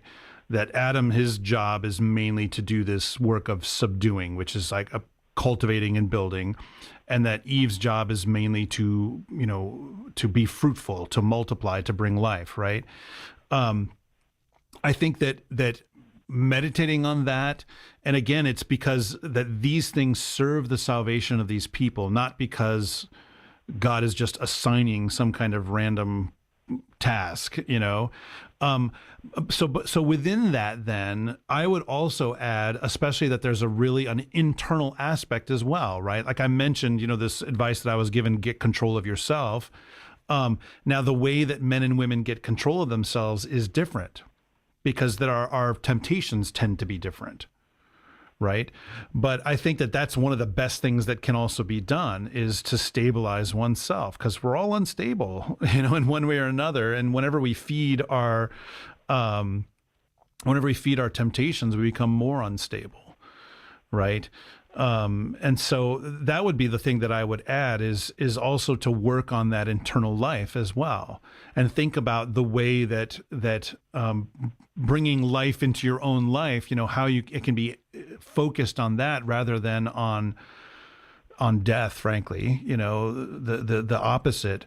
That is a way to serve all the things that Father was just talking about as well, and to make sure that it's filled with prayer and with devotion to God and, all of that, right? And like I said, men and women struggle towards that differently. I'm not a woman. I've never been a woman. I cannot be a woman. So I don't know exactly what that is like. I can only tell you what I've seen. It is different. That I do know, that men and women simply struggle differently. But one of the best ways I think to struggle well is to find that experienced person within your own parish family, or maybe a godmother or someone like that, who knows what they're doing, and connect with them and be mentored by them as well, right? This is a faith that we pass from one person to the next. And the way that we do it best is by the experienced person giving it to the less experienced person. Right. So that's what I would add to all of that. Does that help you at all, Kavya? That is enormously helpful. Thank you so much. Thank God. Well, thanks for calling this evening. Absolutely. Thank you both. All righty. Yeah, we really need to push this nuclear family thing off the board. You're gonna make a lot of people mad with that, Father. I don't care. And we should say we're not trying to it's not about destroying the nuclear family. No, it's conceptually it's too small. Right. It's about not idolizing and isolating it. Right. So this is, right. And I understand why people are so devoted to it, right? Because here's what's happened. What modernism, one of the many horrible things it's done to us, right, is we are now in a situation where we are so alienated from everything and everyone that the only refuge we have left is the nuclear family. Yeah. In our current society, right? So I understand why everybody's devoted to it, and why me talking about this might get people mad. But understand what I'm saying. I'm not saying we need to get rid of it and have everyone just be this isolated, completely alienated person out in the world, right? The problem with having it as the last refuge, though, is that now, here's how people feel. I have two options. I can either get into a nuclear family by finding someone to marry and trying to have a kid, or I'm going to be single, right? I'm going to be alone. And this is a huge issue. I'm going to be isolated. Those are the only two options, right? And that's ridiculous. Those have never been the only two options, right? That's what we've been reduced to, right? Yeah. And so we need to think bigger than that. No one is single. No one is, you feel alienated, and you've been alienated by everything in our society and our culture and our economy and everything else, right? But that's not the way it should be. And that shouldn't be what we're doing as a church community. Yeah. We should be reintegrating with each other and with God. That is the number one thing the church is doing. That's what the Eucharist is all about. Bringing us into communion and deeper communion with one another and with God. Right. And I think this is one of the things that's so beautiful about monasticism is it's simply enacting that within the context of celibacy for that community. But I mean, if you look at the way that an abbot functions or an abbess functions within their monastery, and the way it is called a brotherhood or a sisterhood for a reason, like it's not just a word, like that's what happens is it becomes a reconstitution of an extended family, and I think that's one of the reasons why monasticism is valuable to us who are not monastics, is it demonstrates how to do that as a community who are not necessarily bound together with the ties of blood. Right. Right. Yeah. And even in parishes, in the church, everyone in the New Testament is called brethren. Right. It's not just brothers and sisters in Christ. That's not just a nice way of talking about each other. That should be real. Right. We are an extended kinship unit. Right. Right. The other adults in your parish are your kids' aunts and uncles. Yep. Whether they're related to you by blood or not. Yep. Right.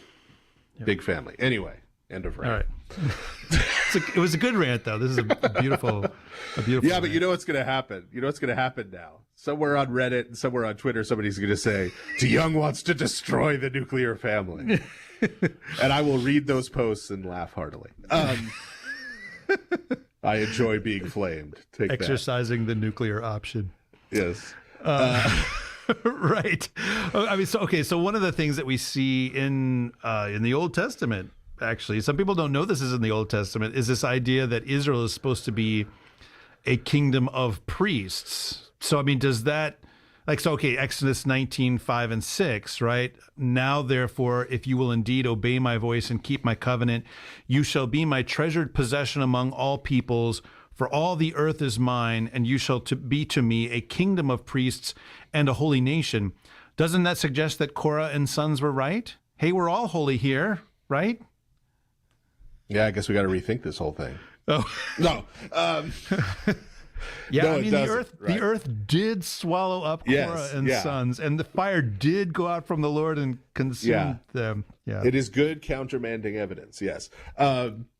So, right, but this is, and we're going to see this in Act 3 when we eventually get there. Who knows when that'll be? But it's very common in our time to pit the idea of everyone in the community exercising a kind of priesthood against the idea of there being particular people who are designated as priests, right? Very commonly, those two ideas are seen as opposed to each other. But here in Exodus, here in the Torah, they're not at all seen as opposed to each other, right? They are both true.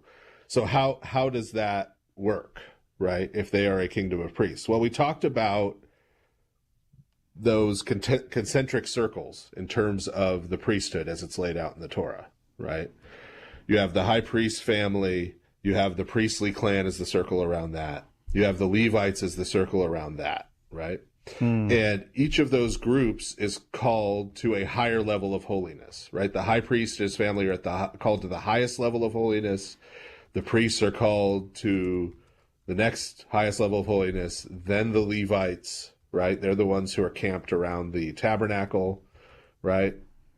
Then you go out to the other 11 tribes of Israel, right? And what this is saying in Exodus 19 about them being a kingdom of priests and a holy nation is that they as a whole represent a priesthood in relation to who, right? So the high priest, the priestly and the Levites are a priesthood for the 11 tribes, right? The 12 tribes together, Israel as a whole, is a priesthood in relation to the 70 nations. Right. And so this is why we have so many commandments, especially in the Holiness Code. We've talked about Acts 15 on this show, right? Yeah. I never remember where I talk about that. I think so, but it might be good to really focus in on some of that we'll do stuff. it real. Yeah. We'll do it real briefly. Real briefly. Yeah. Because we have a lot of content still to go through.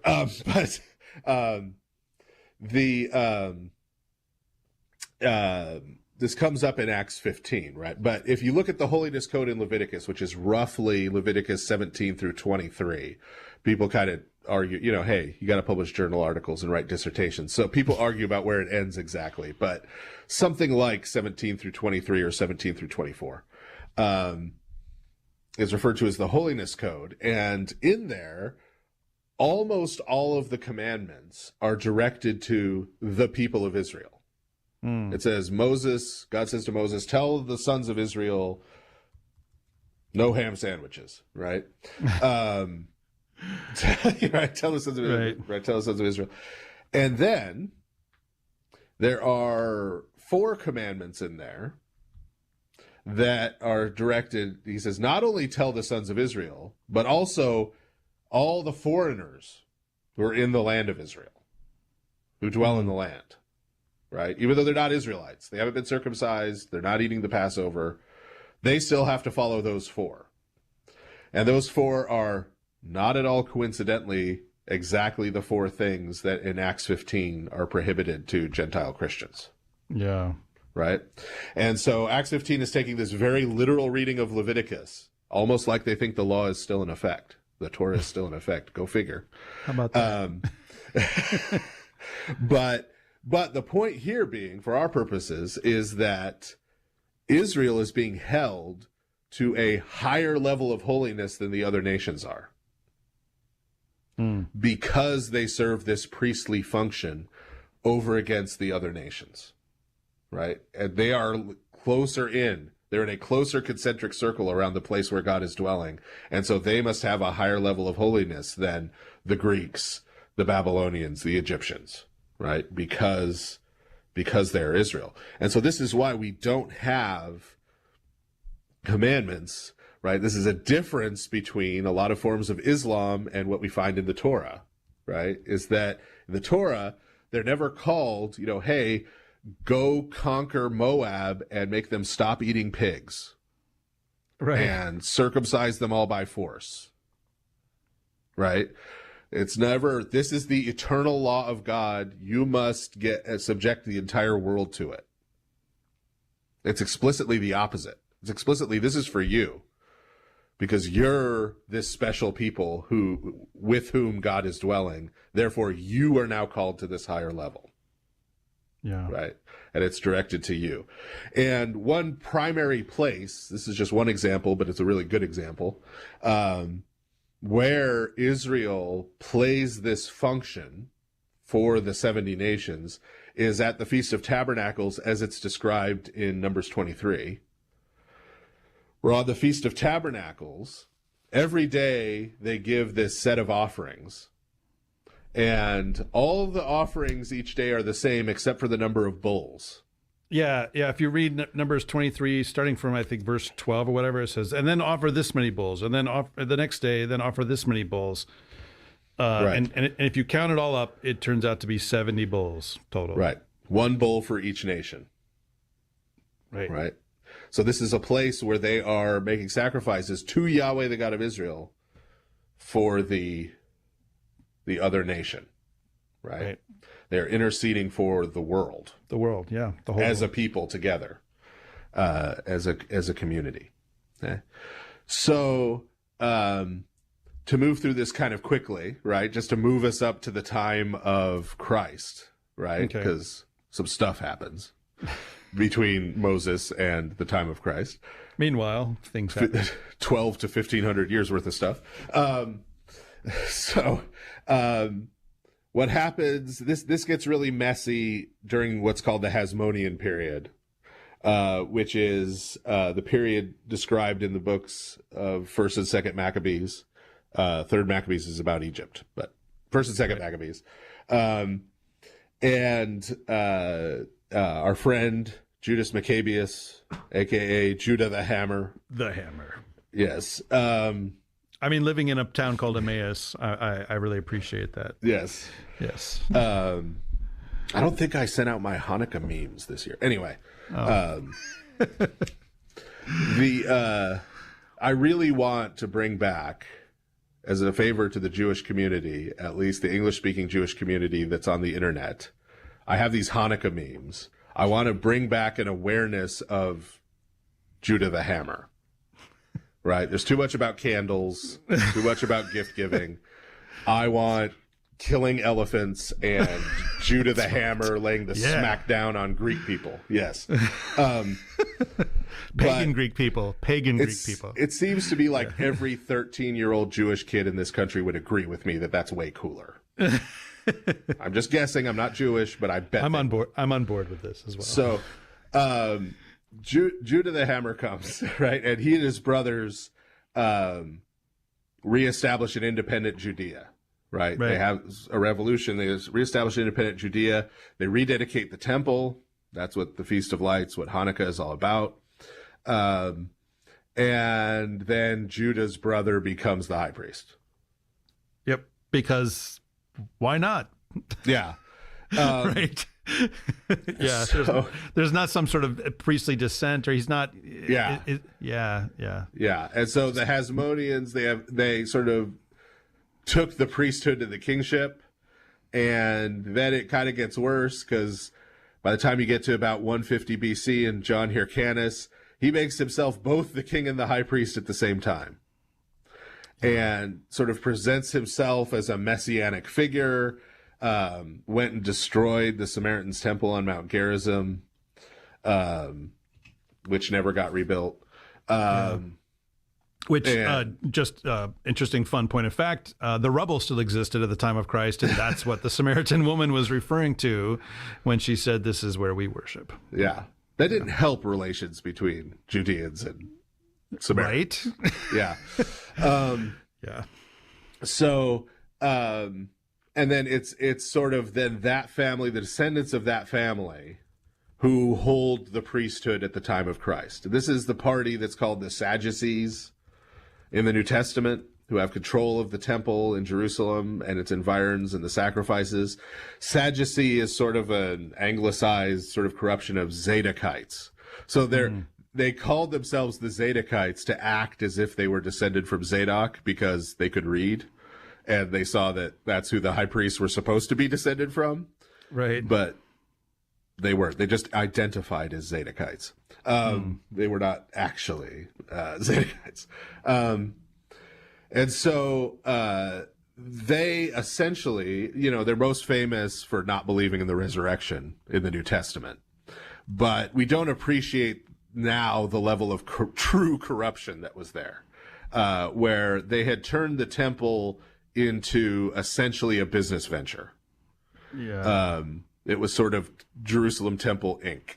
And they did a deal with the Romans. They did a deal with the Romans where they were allowed to collect the temple tax. They were allowed to collect taxes from the people to support and operate the temple.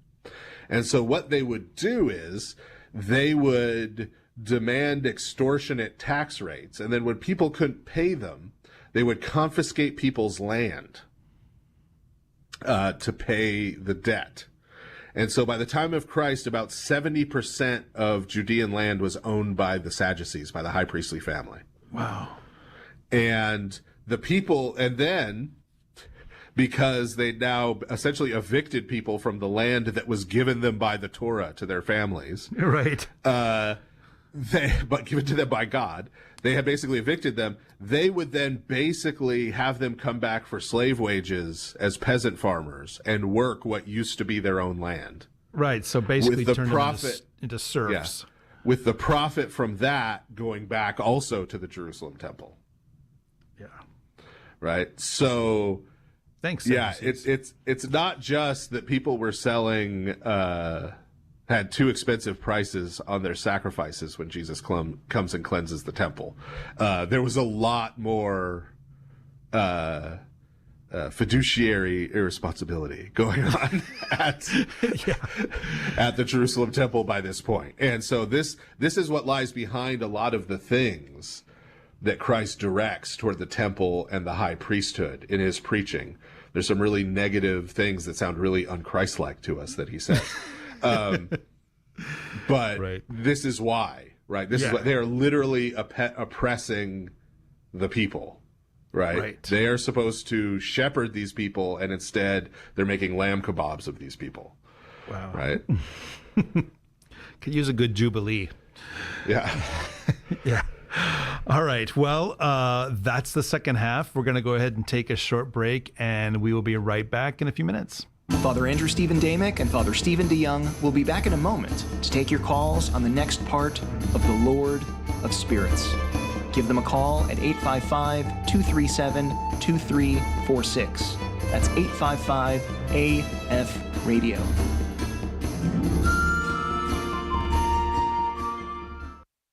New from Ancient Faith Publishing. God is a Man of War, The Problem of Violence in the Old Testament. Written and read by Stephen DeYoung. The God who reveals himself in Scripture may at times seem to conflict with what seems right to us. But the ways of man lead to destruction. By sojourning through this tension, our views of ourselves, our lives, God, and his creation are reshaped and reformed in a way that is truly real. Wrestling with Christ as he appears to us in the Bible will yield his blessing only if we allow ourselves to be molded and taught. We cannot approach the scriptures to find our own personal Jesus, who conforms to who we may want or even demand that he be. Such a Jesus probably does not exist, and so will avail us nothing. Rather, we must come to know the only Jesus Christ who does exist, and through his grace offers to transform us into his likeness. God is a man of war, the problem of violence in the Old Testament. Now available as an audiobook at audible.com. We're back now with the Lord of Spirits, with Father Andrew Stephen Damick and Father Stephen DeYoung. If you have a question, call now at 855-237-2346. That's 855-AF-RADIO. You know, Father, I listening to that promo for your audiobook, I never really realized that there was that Depeche Mode reference in there before. So your own personal Jesus, yeah. So welcome back, everybody. So just a note, even though the voice of Steve just told everybody to call in, we're actually not going to take any more calls tonight because we've gone a little bit long and we still have some more to talk about. So you'll just have to hold on to those for next time. So were you just stunned at hearing the promo of your own voice, Father? I evaded it mostly. Oh, it's like, wait, no, it's one of those. Get out, get out. Yeah, run. Yeah. So run, you right. fools. Anyway. Yeah, fly, you fools. Yeah. Right. So, okay. So we're continuing to talk about the priesthood as the third half of the show. And where we left it off was with the super oppressive situation of the Sadducees in the time of Christ, who controlled the temple and had set themselves up as being the priestly caste, as it were, at that point. So what happens then with the coming of Christ? I mean, he comes in and puts the smack down, there in the temple courts. But there's way more actually going on in terms of Christ and the priesthood, right? Right. And so, this even gets back, and we talked about this a little in our Melchizedek episode, but this even gets back into the sort of messianic expectation that we find playing out in the Second Temple period, right? And so there are a couple of options. There are sources where there seem to be two messiahs, sort of a priestly messiah and a kingly messiah, where these things are still separate. But often what we see is that, as with Melchizedek, and this is particularly, as we talked about in that episode, under the influence of Psalm 110 or Psalm 109, where the Lord Messiah is sort of combined with the priesthood of Melchizedek, right? We see that the idea was that the Messiah was going to bring these things back together, was going to bring the high priesthood and kingship back together and reunite them. And this is related to the whole idea of Christ as the second Adam that's going to play out in St. Paul's epistles and other places. Remember, Adam is priest and king. We saw the high priest is presented again as sort of this new Adam within the paradise of the tabernacle or the temple.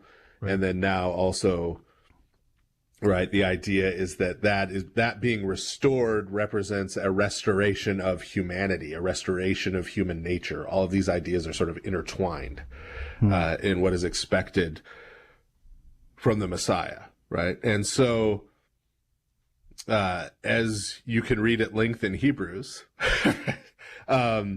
Christ is the high priest sine qua non because he is the ultimate fulfillment and in the sense of filling to overflowing the role of priesthood, right? So he represents God to man in that he is the express image of the Father. Right. He is God, right? And he presents man to God because he is truly and fully human. Right. And our human nature is united to God in his person, right? And so this makes him, based on the definition of a priest, this makes him the great high priest, right? Definitionally, right. This is. I mean, yes. in a sense, a priest to be a true priest is to be Christ, right? That's what priesthood is aiming at being Christ. Right. Yeah. And so we see that in the church, right, this Christ as high priest imagery surrounds the bishop. Right. The icon of Christ, the great high priest, is on the bishop's throne, right? And his vestments match what Christ is wearing in that, right? And are roughly parallel to the high priest of the Old Testament. But the idea here is that because we now have the fulfillment of this in Christ, the bishop now, the person who has the roughly equivalent role of the high priest in the Old Covenant, is now the icon of Christ, right? Is the icon of Christ in our midst, right? And so this reunion doesn't stop with Christ reuniting the priesthood that was split in Moses and Aaron. Right, between kingship and priesthood. Right. But it continues, right? It continues all the way down because Christ doesn't just restore some offices or some roles or some particular historical persons. He restores humanity. Right. With what was created to be by God from the beginning. And so this has a chain reaction, right? And so this also reunites priest and elder of the people, right? The two words, right, in Greek, hieros, from the old, let's use the Old Testament for priests, and presbyteros, that's used of the elders of the people, right, who had the priesthood taken away at the golden calf, but now that has been reunited for them as well. Right. And so the presbyter, right, in the New Covenant now has this priestly iconic function. Right. And that's why priest and presbyter are related. Right. In English. Okay. Yes. Cue Father Andrew. Thank you very much for that. For that excursus punt for me. Yeah. So, I mean, okay. Again, little disclaimer, etymology is not what determines meaning, but it can tell us a lot about how words have been used in the past. So priest and presbyter in English are both descended from the Greek presbyteros. And what they represent in terms of the etymology is that English borrowed the same word at two different points in its history. The first time we get it, so priest comes, in Old English it's preost, and that actually comes from having borrowed that word from Greek through Latin into Old Germanic, and then it makes its way into Old English and then to modern English. So that's where we get preost and then priest, which then gets commonly used to refer to both Christian priests and also pagan priests, right? But by the time it gets used in Old English, it's being used to refer to Christian priests, right? That's just the way it's used. And then later, the same word gets borrowed again, but more directly I think via French, maybe because of those Normans. Normans. And then it comes in as presbyter, so it sounds a little bit more obviously from presbyteros, right? Presbyteros or I'm not sure how to pronounce it in Latin. And then that gets used very exclusively to refer to Christian clergy. So the fun thing is now, I mean, most languages don't have this, right? But English, what's fun about English is it often does borrow the same word at multiple times in history. And then we get different forms of it. So the fun thing about the way that English has those two words, presbyter and priest, is that it just shows the union, as you said, the reunion of priesthood to eldership. It just sort of illustrates it because of this linguistic history. So, understood correctly, they really are synonyms, right? Now, we do tend to use the modern English word priest to translate that Greek word hierarchs, And then presbyter is which is basically almost a transliteration of presbyteros. And that's okay. But we should at least know that they both ultimately come from that word presbyteros, is where it kind of comes in English. So it's just one of the fun things about the history of English that illustrates this point about priesthood being restored to presbytery, so to speak, by Christ. You know, that priesthood comes back into eldership. So that's what an elder is within the church, is they are a priest by virtue of this. So that's your, well, I'm not going to say that's your only etymology lesson for today, everybody, but that's one of your etymology lessons for today. So yeah, it's just, I don't know, it's a cool feature of English. It just illustrates this really beautifully. We need to make Father Andrew's etymology corner like a feature. It should be like theme music. A little bit of music at the beginning. Etymology. So, I'll think about a title for that. That'd be good. Yes. So, angles on etymology. Anyway, so nice. That's a very good pun, by the way. That's good. Thank you. Non angli sed angeli. And so we also see play out, right? We see this play out in the book of Acts, right? That there's also this need, right, for in the New Testament priesthood, right? There's a lot of work to be done, right? There are a lot of support functions in the same way there were with the Levites in the Old Covenant supporting the priesthood. And so we see deacons show up in the book of Acts, and then they get talked about later in St. Paul's pastoral epistles. And this becomes sort of a catch-all category for a whole bunch of offices in the early church when you look at the early church orders from the late first and early second centuries of deacons and deaconesses and subdeacons and doorkeepers and exorcists. Yeah, because diakonos just means servant, right? Server. In a broad sense. And it's interesting, like that sense of deacon being a kind of catch-all that refers to multiple different roles.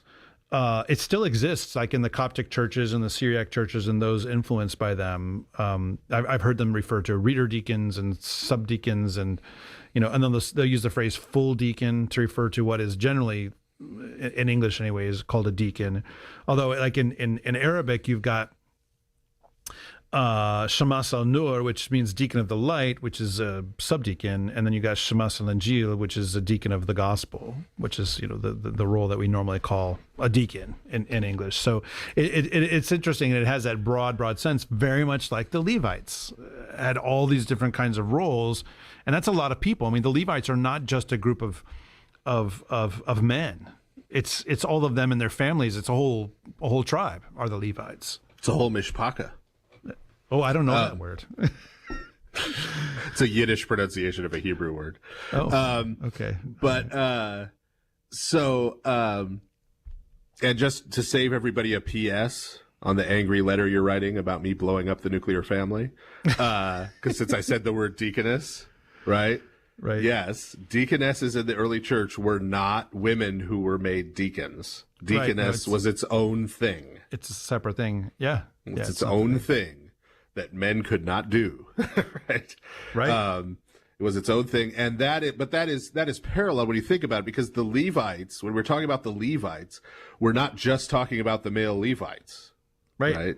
There were female Levites, including a group of women who dwelt at the gates of the tabernacle, right? Who did things like sewing and mending vestments and parts of the tabernacle and assisting with all kinds of things, right?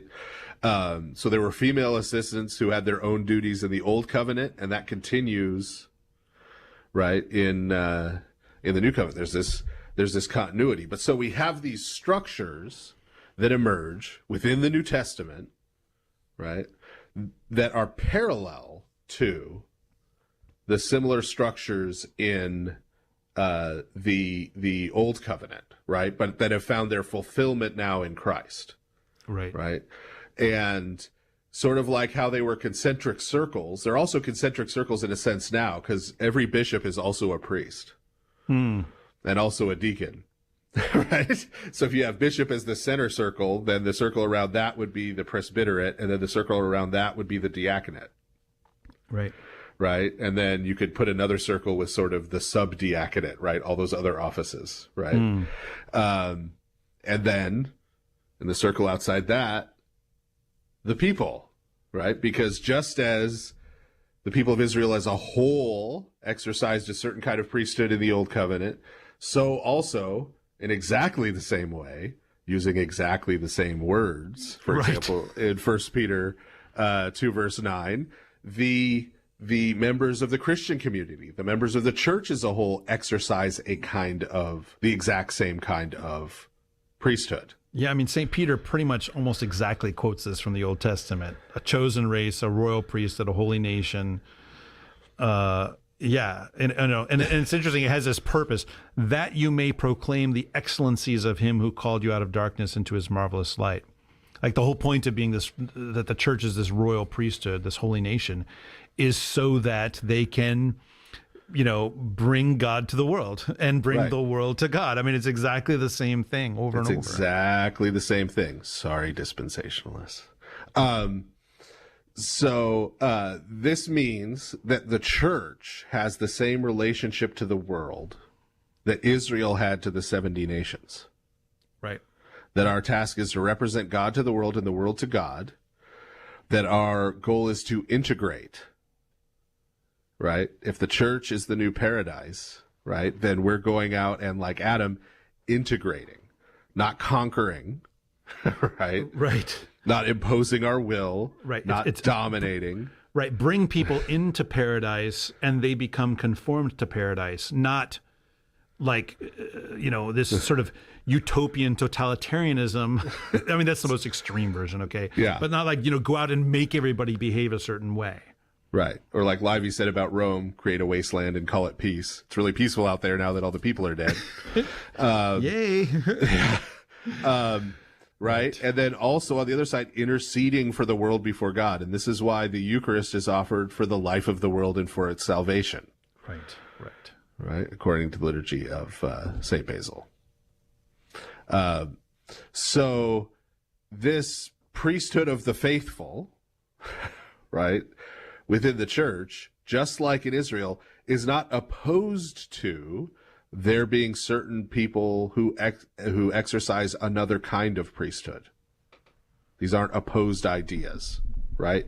Priesthood is always exercised in relation to God and then someone or something else, right? So the bishops are exercising a priesthood, right, to all of the circles outside of them. So bishops are priests to priests, right? They are priests to deacons. They are priests to the faithful, and they are priests to the world. Priests are priests. Presbyters are priests to the deacons, to the faithful, and to the world. And then they'll tell two friends, and then they'll tell two friends. And so on and so on, right? And so you get to the people, the laity, the faithful, are priests to the outside world. Right. Of the church, right? And we see the sort of fulfillment of this then in the book of Revelation actually over and over again. Yeah, repeatedly. Like, okay, Revelation 1:6. God and made us a kingdom, priests to his God and Father. To him be glory and dominion forever and ever. Amen. 5:10. And you have made them a kingdom and priests to our God, and they shall reign on the earth. And then 20 verse 6. Blessed and holy is the one who shares in the first resurrection. Over such the second death has no power, but they will be priests of God and of Christ, and they will reign with him for 1,000 years. So you've got that priesthood and kingship, kingdom and priests, priestly kingdom, like it's just over and over again. That's the way that the image of what it is, the fulfillment of the kingdom of God in this world looks like, according to the book of Revelation. Right. So now that we've laid all that out, Protestant friends, pull up a chair. Let's have a talk. Number one, about we love priesthood. You. Yes. Yeah. Yes. We're not here to dominate you or argue with you. We want to integrate you into the church. But That's, yeah, let's talk. So, and the reason we're doing this is not an apologetic show. Right. Right. But the reason we're addressing this in this way with our Protestant friends is because we actually get this question a lot. Right. We do. Father Andrew reads every email we get. I skim some of them. But I've noticed in that skim that we get this question a lot, right? Yeah. About priesthood in the New Covenant, about New Testament priesthood, about why there are priests in the Orthodox Church, right? And we're talking about this with our Protestant friends because our Roman Catholic friends have priests too, so they don't need to have this talk, right? Right. So yeah, so there's generally this idea that exists that the priesthood of the Old Testament gets set aside by Christ, that all of his sort of like his anti-Sadducee language and actions and stuff, you know, and the tearing down of the temple, that equals end of the priesthood. We don't need that anymore. It's over now, right? So, you know, and then they'll often say, well, you know, well, Christ fulfilled it, which means within this vision that it's over, that it's abolished, you know, that fulfillment means abolition. Right. Which is, I mean, this is a thing, right? Yes, Christ said he didn't come to abolish the law, he came to fulfill it, right? But that doesn't mean that we just chuck the law, and then when someone accuses us of abolishing it, we say, no, it's not abolished, it's fulfilled. Yeah. If it's still sitting in the dumpster, it's abolished. It doesn't matter what you call it. Right. Okay? It doesn't matter whether you get fired from your job, terminated, or released from your contract, you're still unemployed. Right? Let go. Yeah. So fulfillment is to fill it up to the full and overflowing. Right. It's the opposite of abolishing it. Yeah. That's why Christ makes that distinction, right? So the priesthood of the New Covenant is not less than the priesthood of the Old Covenant. Right. It is more than the priesthood of the Old Covenant, right? That's what we should expect to see. And if you tried to apply that kind of argument consistently, right, it would have some really bad results. Yeah. For instance, the phrase "to fulfill all righteousness." Don't have to worry about righteousness anymore. Yeah, it's been fulfilled. Right. Christ fulfilled all the commandments of the law, so I don't have to worry about any of them now. Right? We would never say that. No one would ever say that. Yeah. Our Protestant friends would not say that, right? Right. But so you shouldn't say it selectively about certain parts of the Torah then either, right? So if you're going to take that approach, right, that rather than eldership and priesthood coming back together, that eldership remains but priesthood is gone, right? Either it's done away with, or I don't know, Christ brought it to heaven. He's still the high priest, but there are no other priests. Some version of that where they're not integrated, right? They're not reintegrated. Then there are some questions you have to answer. Like, why do the structures that, like St. Paul lays out in the pastoral epistles, and the structures that we see emerge in the book of Acts, the structures we see emerge in the first century church, why are those directly parallel to, so clearly, as we've seen, so directly parallel to the Old Testament structures? And in some cases using the exact same words. Right. Yeah. Right. Why if this is a new thing, if the old thing is gone and this is a whole new thing, why does the new thing look so much like the old thing? Might it not be that our point that the new thing is the fulfillment, the filling up of the old thing? Might that not be a better way to interpret that? Right. But this also causes a bunch of problems down the chain, right? Because what happens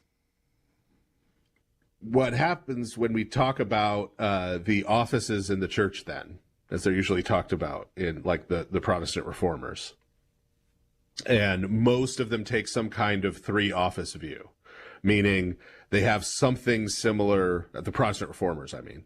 You have something like a bishop or a pastor. You have something like elders, right? And you have something like deacons, right? Sometimes the names are a little different depending on who you're reading. As you go forward in Protestantism, that's not always true. You get various two-office things where sometimes you'll have a pastor and deacons in a lot of American evangelical churches, especially Baptist churches. You get two-office Presbyterians where they just have presbyters and deacons, but they have two kinds of presbyters, and one of those kinds of presbyters, it looks a lot like a bishop, but you get what I mean. So it sort of plays out in different ways. But the basis for that, the whole basis for that then, if you set the Old Testament aside, if the Old Testament thing, everything with the priesthood in the Old Testament is now irrelevant, right? Then your only basis for that are the words of St. Paul in the pastoral epistles. Right. So you his get epistles Paul to Timothy and Titus. Creating these roles. Right. Yeah. Right. And you could say by fiat, apparently, just saying this is what I've decided. Either by fiat or, right, to be fair, right, it's scripture. So God speaking through St. Paul says this is how he wants the church to be organized. But it's just a command. Right. Right. Either issued by St. Paul on behalf of God or by God through St. Paul, however you want to see that. Right. But so it's just this command. Okay. And it's not based on anything in particular. It's divine command. Right.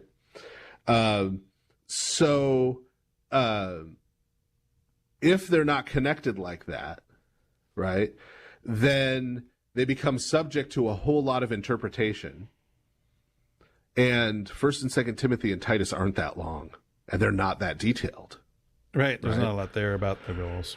So, for example, when St. Paul says that a presbyter must be, it literally says a one-woman man. It's usually translated husband of one wife, right? So what does that mean? Does that mean just he can't be a polygamist?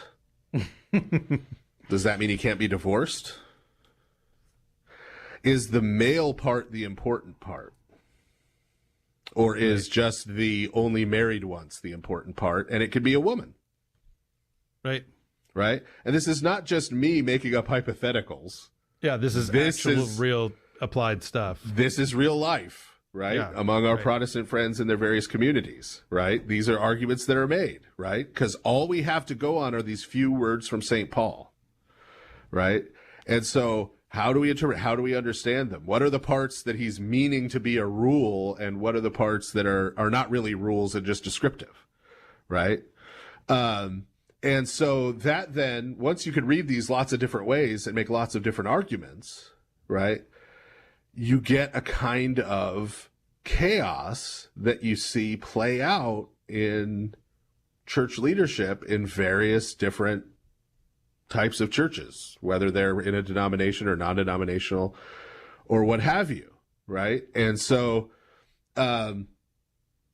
it's not just a question of women's ordination, right? That obviously enters into this, as we just said, but now we've disconnected. This is a new role. This is not related to priesthood, right? So other than the qualifications that St. Paul gives, we also aren't given a whole lot of detail on how they are to function. St. Paul tells us the kind of person who should be made one, even that's subject to interpretation. But once we have this person in this office, in this role, what do they do and how do they do it? Well, we can't go back to the priesthood stuff because they aren't priests, right? And so this tends to be, right? This becomes an ideological superstructure thing that gets molded by outside forces of the society. Yeah, right. So it gets interpreted often along the contours of being about power, right? So there's this kind of Marxist social interpretation that's put upon it, or capitalist. Yeah, right. Which no, CEO, exactly. It becomes about controlling people and that sort of thing. Who controls the money? Who controls the organization? Who controls, right? So you get the pastor is a CEO, and then he has a board that's like the board of a corporation. Right. Yeah. Who gets to tell people what you have to believe. Like it becomes about handing down edicts from on high, and it's funny, like it again, it begins to resemble this paganized view of the priesthood. Right. You know, where it gets the conduit gets stopped up. Right. Right. Yeah. Because Christ told us, right, explicitly, the lords of the nations, lords of the Gentiles, lords of the 70 nations, that they lord it over people. So should it not be with you. Right. Right. So there was supposed to be this sort of counterpoint between how priesthood functions in the church and how leadership functions in external organizations of the world. But the exact opposite has happened. Yeah. So we get this CEO thing, we get this power dynamic, right? I'm the boss, right? I'm the leader, I'm the one in charge.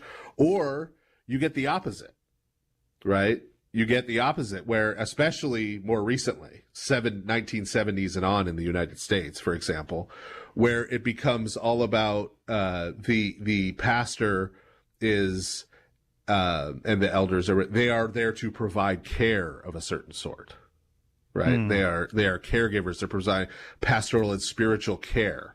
They're there to nurture people spiritually, right? And this again, when you define the role of the church leadership in that way, what do you think is going to happen? Well, I know a lot of women who are really gifted at care professions. Right. Right. And they're going to look at these church leadership positions from which they were traditionally excluded in their minds, right? Because again, this is just a role that St. Paul delivers the first word on, and he's been interpreted historically in Protestant communions to be only talking about men, right? So they interpret this, I'm excluded for this, but I seem to be really gifted in this. And so they say, well, why am I so gifted in this if I'm not supposed to do it? That doesn't make sense. Right. And they interpret that as God calling them to do it. Right?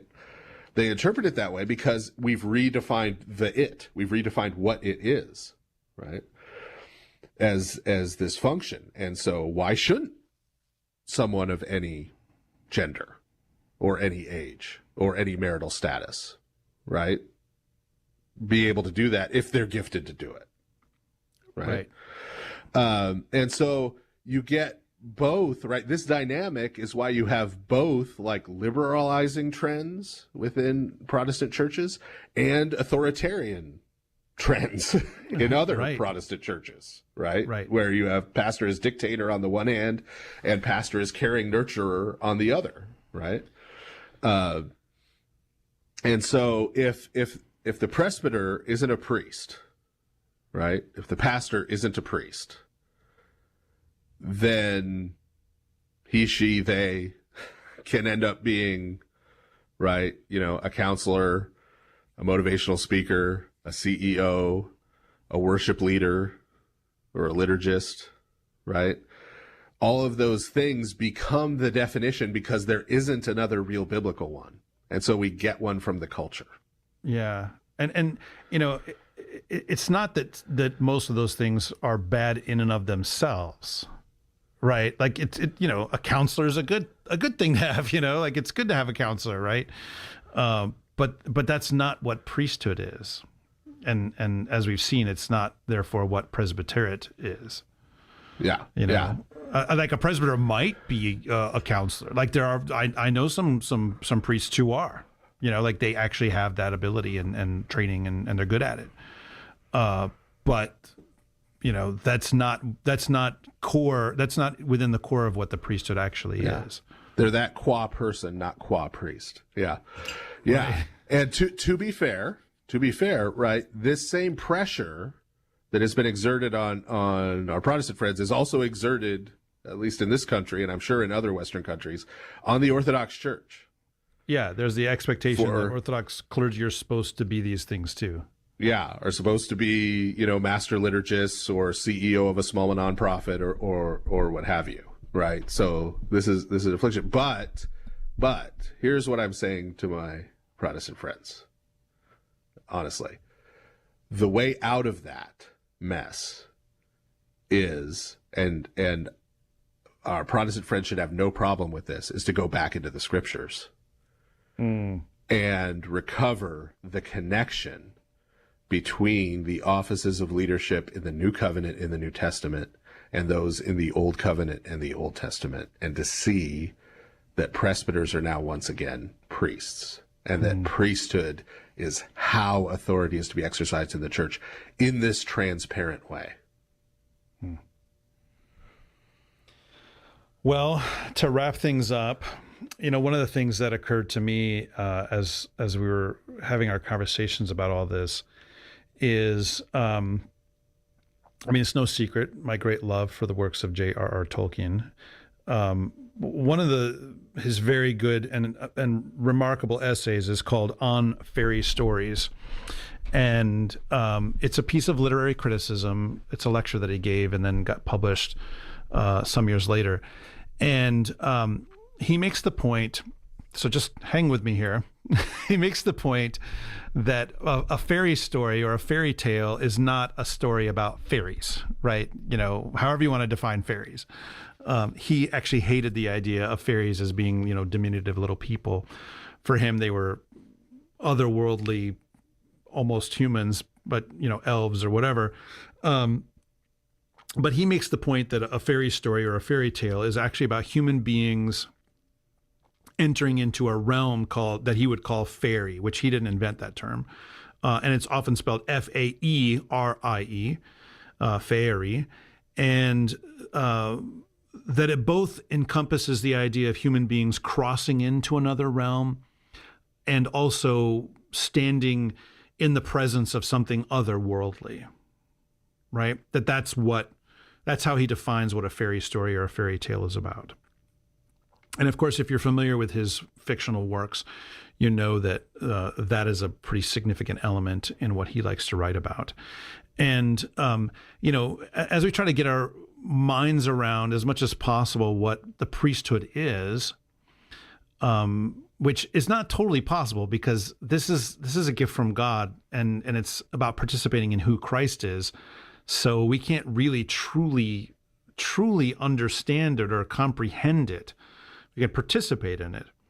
But as we try, to understand on some level so that we can participate well, this was one of the things that occurred to me about what priesthood is, not just in terms of like being a presbyter like Father Stephen and I are, but in terms of what it means to be in the people of God, right?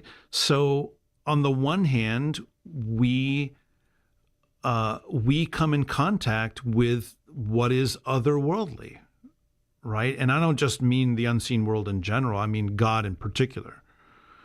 That our task is to encounter him, right? But also our task, especially as a holy nation, as a royal priesthood together, a kingdom of priests, is to bring the world into contact with God. So we present God to the world and we present the world to God, right? This is that basic dynamic of the conduit that we've been talking about in this whole episode. And I think that one of the ways that we can do that is especially by trying, as we do on this podcast, to look at and to understand what the scriptures say about God's presence and work in the world and his holy ones that are working alongside him, right? So it's a priestly act, for instance, to tell someone the story of a saint's life, because you're doing that. You're becoming that conduit, right? And then it's a priestly act to help someone become like Christ. You're being the conduit in the other direction. You're presenting them to God, right? So ultimately it's not about fairy tales, right? But fairy tales are one way of trying to understand that encounter between the human and the otherworldly, the human and the divine, right? And I think that that's part of the value of reading stories like that and understanding stories like that, is that it helps to shape and to nurture the imagination so that when we encounter these things in Scripture, it makes a little bit more sense to us because we've already encountered it in some way, in something that's a little bit more bite-sized.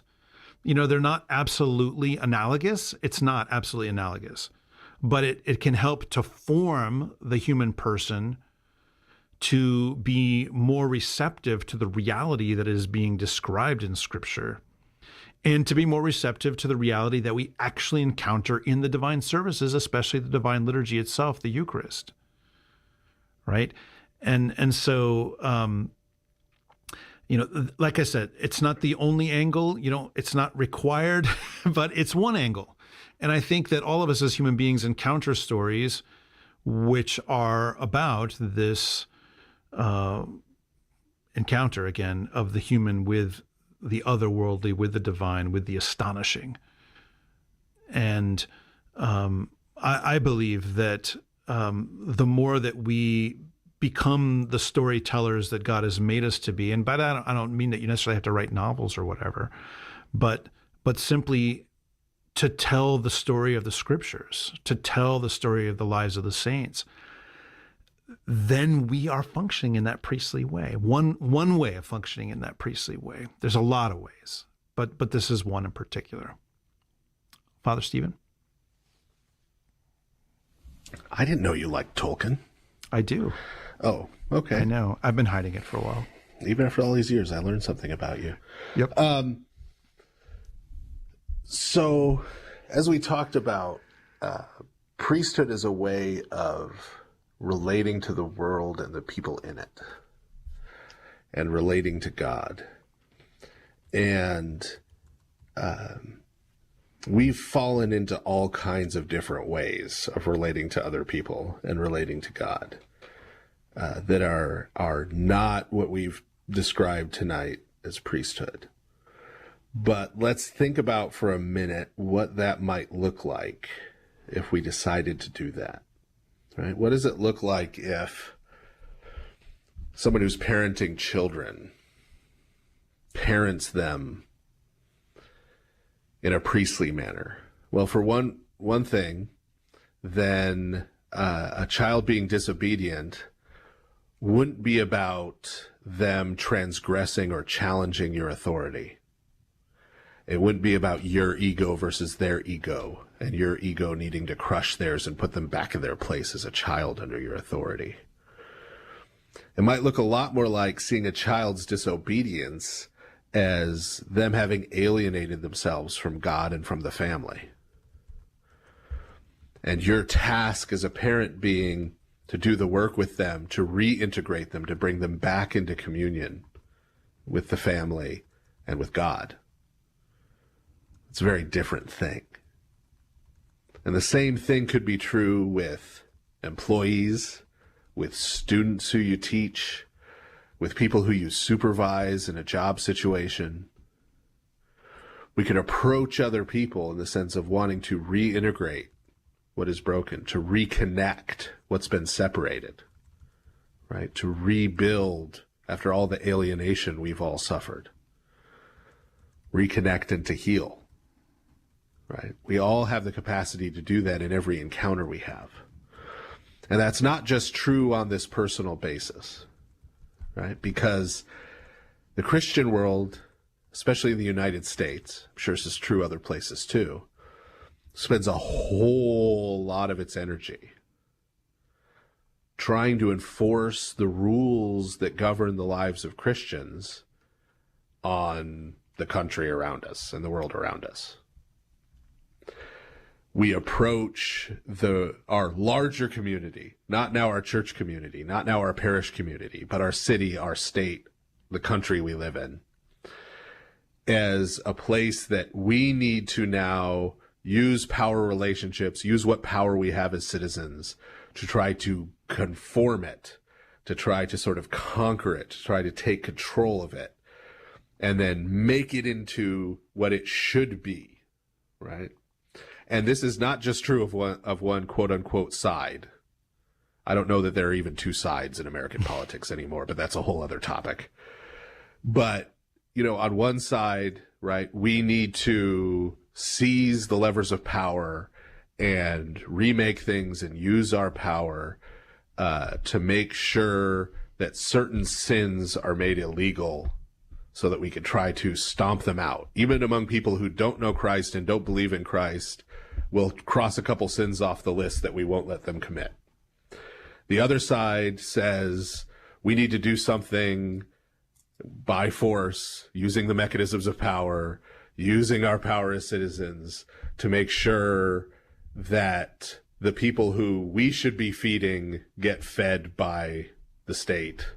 The people who we should be clothing get clothed by the state, right? And both sides are not approaching the world as if they, as Christians, are priests for the world, right?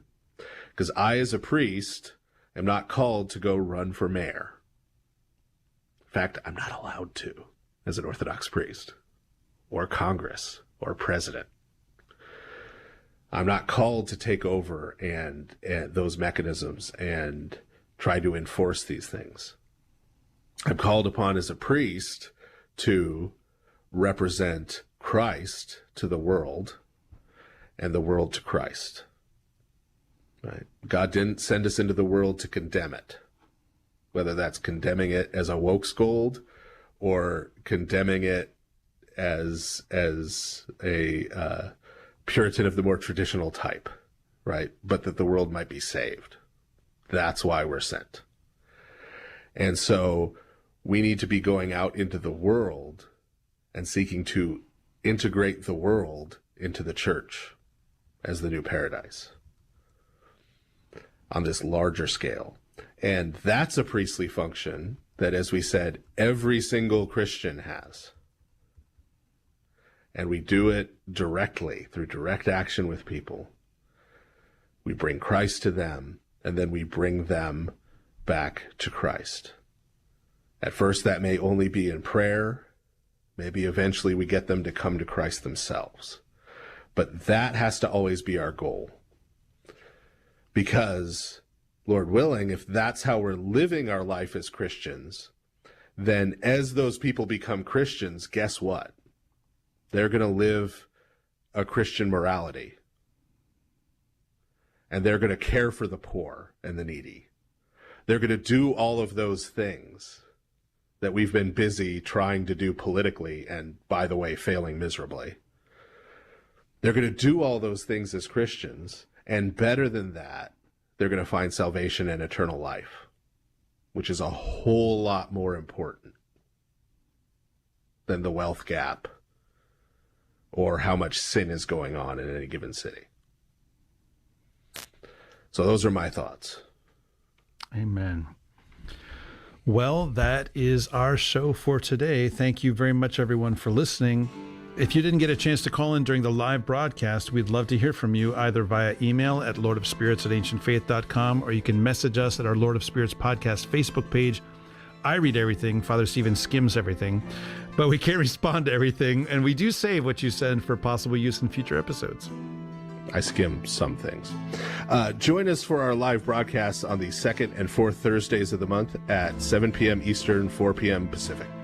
And if you're on Facebook, you can like our page, join our discussion group, leave reviews and ratings everywhere. But please share this show with a friend whom you know is going to love it. And, don't be on Facebook if you don't have to. And finally, be sure to go to ancientfaith.com/support and help make sure we and lots of other AFR podcasters stay on the air.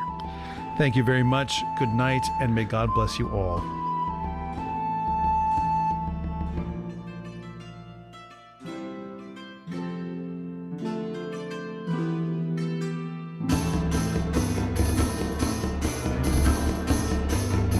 You've been listening to The Lord of Spirits with Orthodox Christian priests, Father Andrew Stephen Damick and Father Stephen DeYoung, a listener-supported presentation of Ancient Faith Radio.